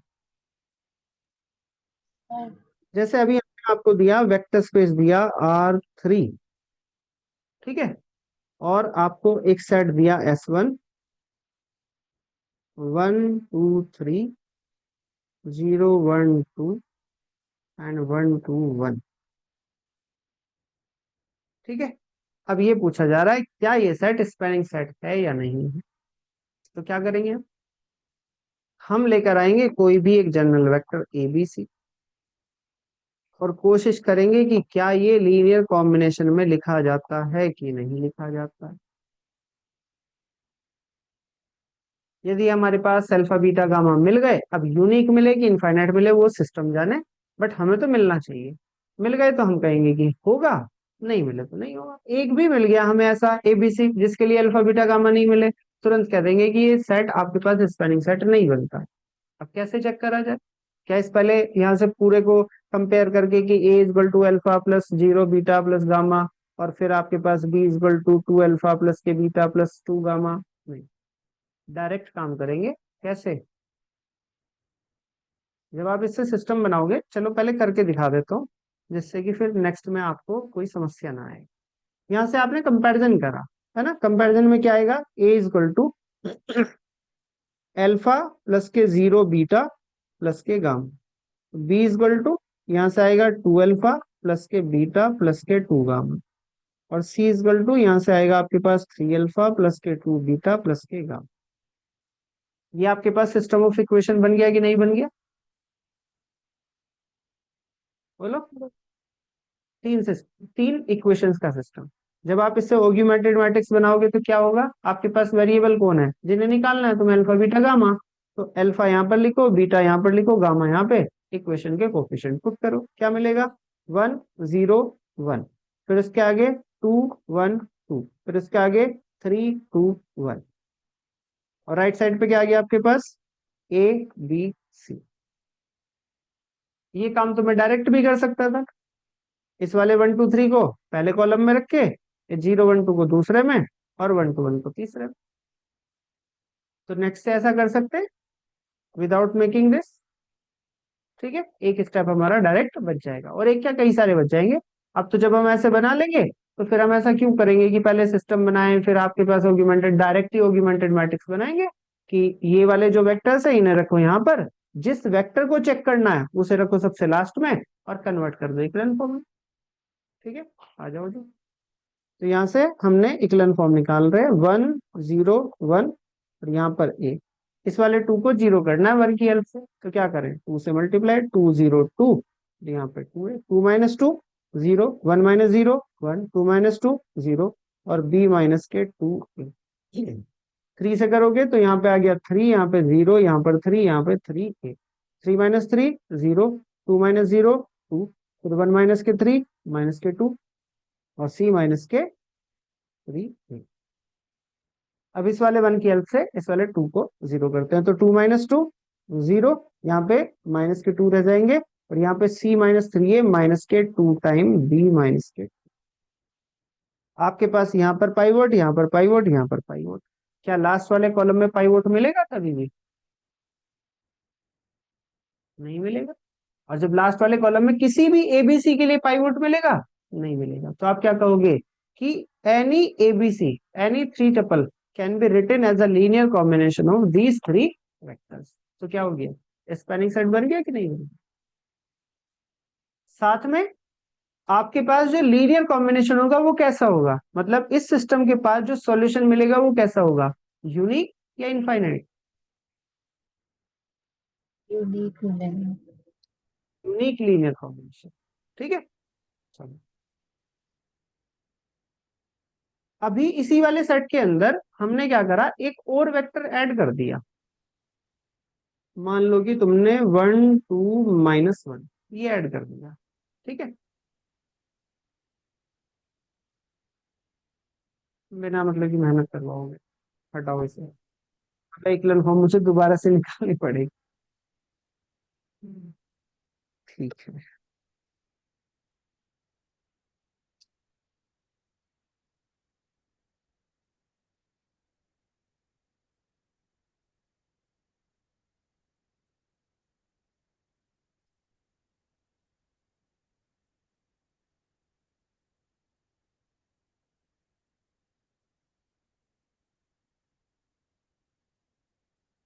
एक चीज बताना जरा, जैसे अभी मैं आपको R3 दे रहा हूं, यहाँ पे मैंने 3 वेक्टर दे दिए, ठीक है। हाँ, उसमें इनफाइनाइट सोल्यूशन हो जाएगा। तो अभी बताता हूँ, मैं कुछ सोच रहा था क्या बताऊँ। हाँ, जैसे तुमने कभी भी मुझे n टपल वाले वेक्टर का स्पेस दिया, तो उसके पास जो भी वेक्टर होगा वो ऐसे कॉलम वाइज पुट करोगे, तो उसमें n एंट्रीज ही आएंगी कि नहीं? यस। मैक्सिमम कितने पाइवोट मिल सकते हैं? n। सपोज करो n से कम वेक्टर दे दूं तुम्हें मैं, तो ये जो टपल है इसमें वो तो n ही मिलना है। जैसे मैं आपको 3 टपल के 2 वेक्टर दे दूं, तो भाई लाइन तो इसमें 3 ही मिलेंगी, बट आपने जब 2 वेक्टर दे दिए तो पाइवोट कितने मिलेंगे मुझे? मैक्सिमम 2। तो आपके पास जो लास्ट वाली मैट्रिक्स की रो है वो जीरो हो जाएगी कि नहीं हो जाएगी? सही बात है कि नहीं? और जैसे ही मैट्रिक्स की रो जीरो हुई, तो आपके पास यहाँ पे नॉन जीरो एंट्री रिप्लेस करने का मौका होगा कि नहीं होगा?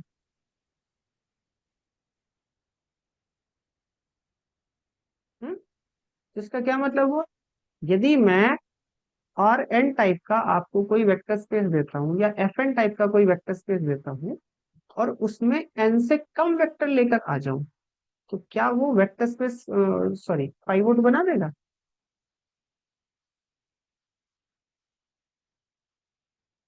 स्पैनिंग सेट बना देगा। Spanning set.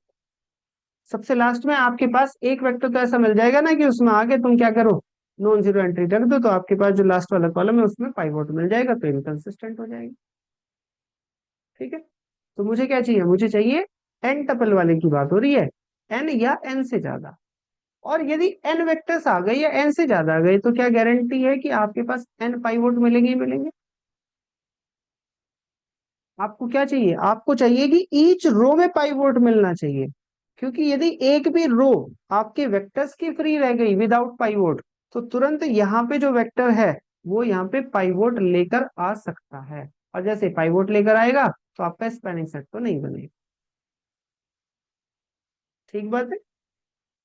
तो मतलब ऐसा नहीं है कि आपने मुझे 3 टपल के वेक्टर्स दिए तो 3 वेक्टर दे दिए तो मेरा काम हो गया। जैसे अभी मैं एक दूसरा सेट लेकर चलता हूँ।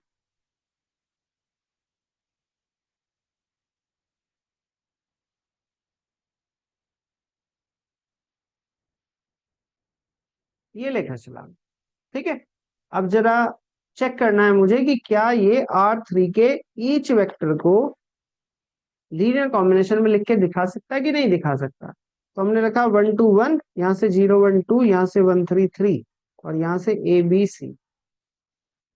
यहाँ से आपने एक लेंथ फॉर्म में कन्वर्ट करा, 1 0 1, यहाँ से A आया, 2 - 2 0, यहाँ से 1 3 - 2 1, B - के 2A, यहाँ से 1 - 1 0, 2 - 0 2, 3 - 1 2, और यहाँ से C - के A। ठीक है।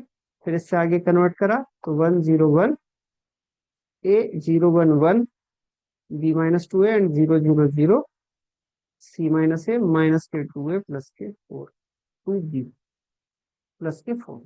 ठीक है। इसे आपने सॉल्व कर लिया तो C - के 2B और प्लस के 3A ये आते हैं। आपके पास क्या हुआ? यहाँ पे पाइवोट, यहाँ पर पाइवोट, और यदि ये नॉन जीरो हो जाए तो ये भी पाइवोट हो जाएगा कि नहीं? करेक्ट है। तो हम यहाँ से क्या कहेंगे? हम यहाँ से कहेंगे कि ये जो आपके वेक्टर्स हैं ये स्पैनिंग सेट नहीं बनाते। करेक्ट। क्योंकि आपके पास कुछ ऐसे वेक्टर्स मिल जाएंगे, कुछ एबीसी की चॉइस ऐसे मिल जाएंगी जिससे कि आप इस वाली एंट्री को नॉन जीरो बनाएंगे, और इस वाली एंट्री को नॉन जीरो बनाएंगे तो वो आपके पास यहाँ पे पाइवोट रखेगा। That means this vector is not a linear combination of columns. Correct, columns of A. अब ऊपर वाले सेट में ही चलते हैं वापस से। ऊपर वाले सेट में जब आपने ये बता दिया कि आपके पास ये जो 3 वेक्टर हैं ये स्पैनिंग सेट जनरेट कर रहे हैं, every vector can be written as a linear combination of these 3 vectors. इसी सेट में यदि मैं एक वेक्टर और ऐड कर दूं, यहां पर एक वेक्टर आप कोई भी ऐड कर दो, मान लो कि आपने 1 0 0 ऐड कर दिया, तो क्या इस वेक्टर के ऐड होने से आपके पास ये स्पैनिंग सेट नहीं रहेगा? आप पहले कह रहे थे एबीसी इन तीन का लीनियर कॉम्बिनेशन लिखा जाता है, आपने अब चौथा वेक्टर भी ले लिया। एबीसी की आप अल्फा बीटा गामा की आपके पास पहले से वैल्यू मिल गई। अब आप यदि 0 टाइम 1 0 0 कर लो तो बताओ अभी भी लीनियर कॉम्बिनेशन रहेगा कि नहीं रहेगा? सही है। तो क्या हुआ इसका मतलब, आपके पास एक स्पैनिंग सेट दिया हुआ है, उसमें आपने फिर से एक वेक्टर और ऐड कर दिया, तो क्या वो स्पैनिंग सेट बना रहेगा कि नहीं? सही है, ऑलवेज बना रहेगा। बट यही आपके पास स्पैनिंग सेट है, आपने इसके अंदर से एक वेक्टर निकाल दिया, तो क्या ये स्पैनिंग सेट बना रहेगा? नहीं बना रहेगा। क्यों? अभी हमने देखा था कि भाई यदि आप R3 ले रहे हो तो दो वेक्टर से कैसे ही बनेगा। ठीक है, तो स्पैनिंग सेट में आपने वेक्टर को ऐड करा तो वो स्पैनिंग सेट बना रहेगा, बट स्पैनिंग सेट से वेक्टर डिलीट करा तो क्या वो स्पैनिंग सेट नहीं रहेगा? इस वाले केस में तो आपको नहीं मिल रहा। बट जो अभी हमने ये चौथा वेक्टर ऐड करके एक नया स्पैनिंग सेट बनाया है ये वाला, इसमें से यदि इस चौथे वेक्टर को डिलीट कर दूं तो स्पैनिंग सेट है कि नहीं है? है। और ये जो चौथा वेक्टर है, क्या ये इन तीन का लीनियर कॉम्बिनेशन होगा कि नहीं होगा?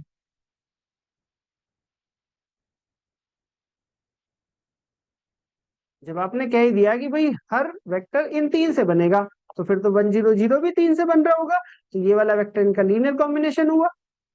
तो क्या हुआ, हमने कौन सा वेक्टर डिलीट करा? जो अदर वेक्टर्स का लीनियर कॉम्बिनेशन था। करेक्ट। तो यदि मैं किसी ऐसे वेक्टर को डिलीट करूं जो अदर वेक्टर्स का लीनियर कॉम्बिनेशन है, तो क्या हो जाएगा, वो डिलीशन के बाद भी स्पैनिंग सेट बना रहेगा।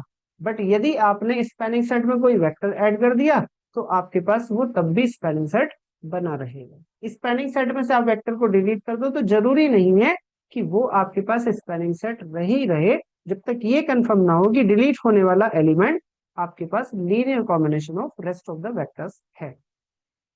Is it clear to everyone? सब कुछ लिखा हुआ है नोट्स में, ये रहा यहाँ पर।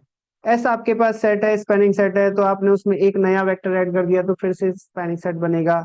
आपके पास ऐसे एक सेट है, फिर वी आई आपके पास कोई लीनियर कॉम्बिनेशन है तो उसे डिलीट कर दोगे तो वो भी आपके पास स्पैनिंग सेट बना रहेगा। आपके पास स्पैनिंग सेट में जीरो वेक्टर है तो उसका होना या ना होना स्पैनिंग सेट पे कोई भी इम्पैक्ट नहीं डालेंगे। ठीक है, और क्या बताऊं तुम्हें स्पैनिंग सेट में मैं? तो स्पैनिंग सेट समझ में आ गया कि नहीं आ गया? स्पैनिंग सेट के अंदर मैं कितने वेक्टर्स लेकर चलूंगा ज्यादातर केस में, फाइनाइट कि इनफाइनाइट? फाइनाइट। ठीक है, जीरो वेक्टर का स्पैनिंग सेट में होना जरूरी है या नहीं? जीरो वेक्टर का स्पैनिंग सेट में होना जरूरी है? नहीं। स्पैनिंग सेट में दो वेक्टर का सम वापस से आएगा क्या? स्पैनिंग सेट क्लोज्ड होगा? जरूरी नहीं, जरूरी नहीं है। यदि स्पैनिंग सेट में तुम्हारे पास दो वेक्टर का सम करा और वो मिल गया तो तुम्हारे पास लीनियर कॉम्बिनेशन आना जरूरी हो गया कि नहीं? और अभी हमने क्या कहा था, यदि लीनियर कॉम्बिनेशन नहीं आया तो बोलो। अभी जैसे ये तीन वेक्टर हैं, तीनों के तीनों वेक्टर लीनियरली इंडिपेंडेंट है कि नहीं है? कोई किसी का लीनियर कॉम्बिनेशन है? नहीं ना, ये तीनों एलआई हैं। तो क्या क्या स्पैनिंग सेट का क्लोज्ड होना जरूरी है कि उसमें तुम स्केलर की मल्टीप्लाई करो तो वो उसमें ही आ जाए और दो वेक्टर्स को ऐड करो तो वो उसमें ही आ जाए? नहीं। और क्या बताओगे?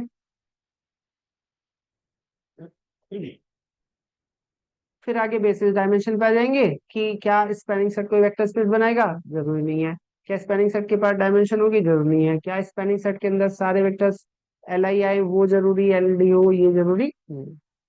ठीक है, हाँ एक चीज और बताओ, स्पैनिंग सेट के अंदर सारे वेक्टर एल आई आ सकते हैं कि नहीं?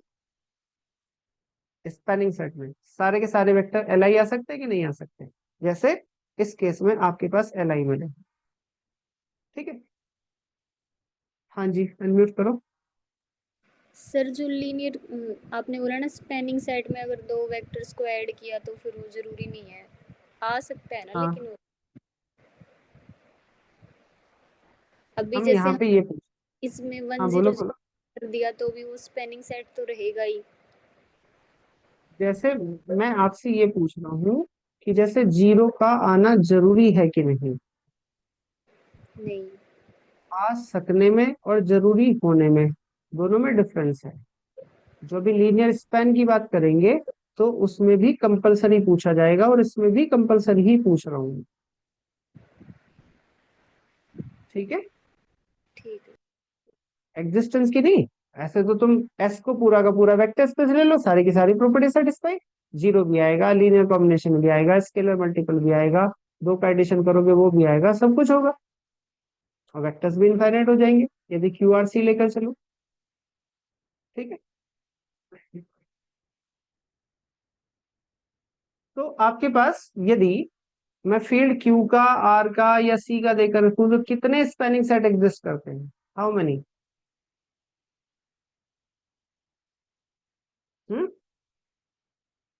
How many spanning set? एक स्पैनिंग सेट लेके उसमें मल्टीप्लाई करते रहो अल्फा की, तो वापस से नए नए स्पैनिंग सेट मिलते रहेंगे कि नहीं? इनफाइनाइट। इसीलिए वो बोलता है a spanning set, not the spanning set, ठीक है। और इसीलिए ना वो आपसे ये बोलता कि आपके पास जो लीनियर कॉम्बिनेशन है वो यूनिक ही मिलेगा या वो आपके पास इनफाइनाइट मिलेगा। It will depend on the number of vectors, कि आपके पास number of vectors spanning set में है कितने और आपके पास वेक्टर स्पेस कैसा है। यहाँ पे भी मैंने दो एग्जांपल ऐड कर रखे हैं, इन्हें आप एक बार देख लीजिएगा, ठीक है। एक ये है, एक ये है। सेम आपके पास सेट दिया है VR3 से, बट दो स्पैनिंग सेट अलग अलग दे दिए, एक बार E1 E2 E3 से और एक बार 1 0 0 1 1 1 और 1 1 0 से, ठीक है। सब स्पेस की हमने बात कर ली, हाउ टू चेक सब स्पेस इसकी भी बात हो गई, हाउ टू चेक ए सब स्पेस, ठीक है जी। ओके, आज का सेशन करते हैं यहीं पे खत्म। कल हम यहाँ से आगे स्टार्ट करेंगे, तो यहाँ से आगे क्या स्टार्ट होगा?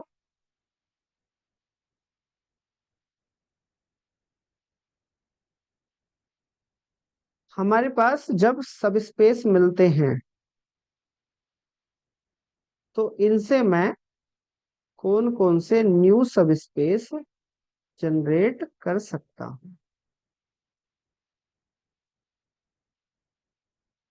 ठीक है। आपके पास दो सब स्पेस मिले, उनका यूनियन, उनका इंटरसेक्शन, उनका सम, उनका डिफरेंस किस तरह से आपको नए सब स्पेस बनाकर देगा और कौन होगा कौन नहीं होगा, क्यों नहीं होगा क्यों होगा, सबकी बात करेंगे, ठीक है जी। लीनियर स्पैन एक बार अपने आप से पढ़ के आइएगा, कोशिश करिएगा जितनी चीजें अभी मैंने आपसे पूछी हैं, है ना, वो सारी की सारी चीजें आप स्पैनिंग सेट और लीनियर स्पैन एक ऐसे चार्ट बना के कल लेकर आओ, तो जब मैं आपको लीनियर स्पैन समझाऊं तो आपको वो समझ में आ जाए और जो डाउट हो आपका वो आप क्लियर कर ले। हाँ जी, पूछिए। सर जैसे एक क्वेश्चन था कि डिटरमिनेंट पूछा था किसी मैट्रिक्स का A+TI करके, और उसमें ए जो थे वो इस तरीके से डिफाइन था 0 0 0 प्लस A0 फिर -1 0 0 इस तरीके से। तो उसमें मुझे ये डाउट था कि A+TI को सोल्व करके बाद में डिटरमिनेंट निकाले या फिर ए को मैंने मुझे ऐसे कर पहले दिया था। आप मुझे क्वेश्चन भेजना, मुझे याद नहीं है क्वेश्चन क्या है, ठीक है, उसके सर वो बाद मैं आपको कंपेनियन मैट्रिक्स था ए वाला। तो अभी तो बहुत आगे आएगा, है ना। अच्छा, नहीं उसको ऐसे नहीं सोल्व कर सकते सर कि पहले ए को आप जैसे ऊपर वाली रो है उसको सबसे नीचे ले जाए, रो इंटरचेंज करते करते फिर लास्ट में टी आई कैसे ऐड कर। करेंगे? डिटर्मिनेंट की बात करेंगे तो यहाँ पर टी आई हो रखा है, किसी एक रो में आप टी आई ऐड नहीं कर रहे हैं, पूरी मैट्रिक्स में कर रहे हैं, ठीक है सर। ठीक है ना। सर रियल के बेसिक वाले क्लास मॉर्निंग में कितने बजे होते हैं? भाई कोई कर रहा है रियल की मॉर्निंग वाली क्लास? 5 हाँ बजे। होती है सर। चलो बता दो किस हो रही है। ऐसे राधा जी, रियल की क्लास स्टार्ट नहीं हुई है, रियल के बेसिक सेशन चल रहे हैं जो बच्चे आपस में डिस्कस कर रहे हैं। ठीक है, उन्हें बता दिया जाता है कि आप ऐसे ऐसे पढ़ लो और फिर उसके बाद डिस्कशन कर लो, अपने डाउट्स क्लियर कर लो। ठीक है, अभी मैंने पढ़ाना शुरू नहीं करा है।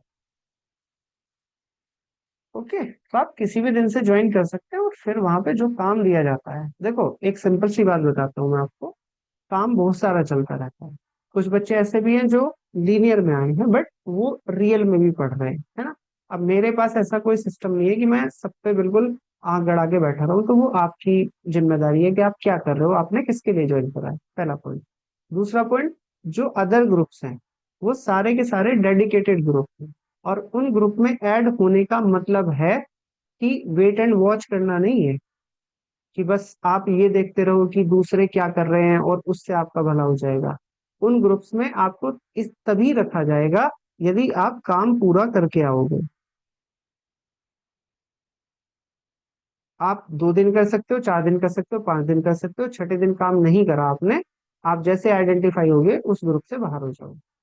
फिर ये मत कहना कि सर हमारे साथ इतनी समस्या है, हम वर्किंग है, नॉन वर्किंग है, फलाना ढिमकाना, कुछ नहीं। कल का काम मतलब जो भी पढ़ने का काम है वो काम होगा ही होगा।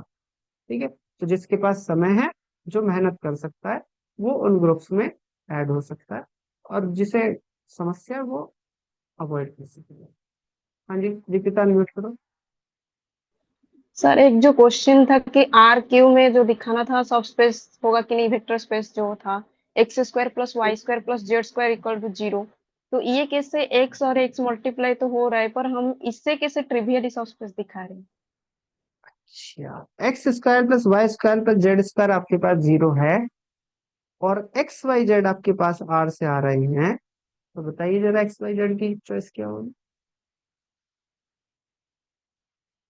ओनली 0 0 0। वेक्टर स्पेस बनेगा कि नहीं बनेगा। हाँ ये तो मतलब ट्रिवियली हो जा रहा है, पर डाउट इसमें ये आ रहा है कि ये एक्स और एक्स तो मल्टीप्लाई वेक्टर स्पेस में तो नहीं होता है हाँ, तो। तो नहीं होता तो आपके पास ऐसा वेक्टर है जिसमें आप मल्टीप्लाई करो तो भी कोई दिक्कत ना है। अच्छा। और मल्टीप्लाई किसने कहा है, उसने तो आपको ये कहा है कि आप ऐसा एक्स वाई जेड लेकर आओ जिसकी इन एंट्रीज का स्क्वायर का सम 0 हो। मैं ये जी कह दूं आपसे x square plus y square greater than equal to 0, बताओ हमेशा होगा कि नहीं होगा। जी तो पूरा का पूरा आपके पास आर क्यूब आ जाएगा कि नहीं। आर क्यूब का ईच वेक्टर इस कंडीशन को सेटिस्फाई करेगा कि नहीं करेगा, ये तो जी कंडीशन है। आई बात समझ में कि नहीं। हमने अब तक क्या पढ़ा है कि आगे एक लीनियर इक्वेशन लिखी हो तो हमारे पास हो जाएगा कि हम मैं ऐसा लिख के दे दूं तो आप तुरंत कह दोगे हाँ जी वेक्टर स्पेस बन जाएगा। कहोगे कि नहीं कहोगे। हम्म हम्म। बट ये सिस्टम ऑफ इक्वेशन से जाके कनेक्ट हो रहा है, और ये सिस्टम ऑफ इक्वेशन से जाके नहीं कनेक्ट हो रहा। अच्छा जब इस तरह का कोई सेट दिया जाता है जिसमें लीनियर इक्वेशन इक्वल टू 0, तो मैं तो उसे क्लियर कट बोलता हूँ कि ये सॉल्यूशन स्पेस है। बट जब आप ऐसे लिख के दोगे, ऐसे लिख के दोगे, उसे थोड़ा सॉल्यूशन स्पेस बोलूंगा। नहीं ठीक है। ठीक है।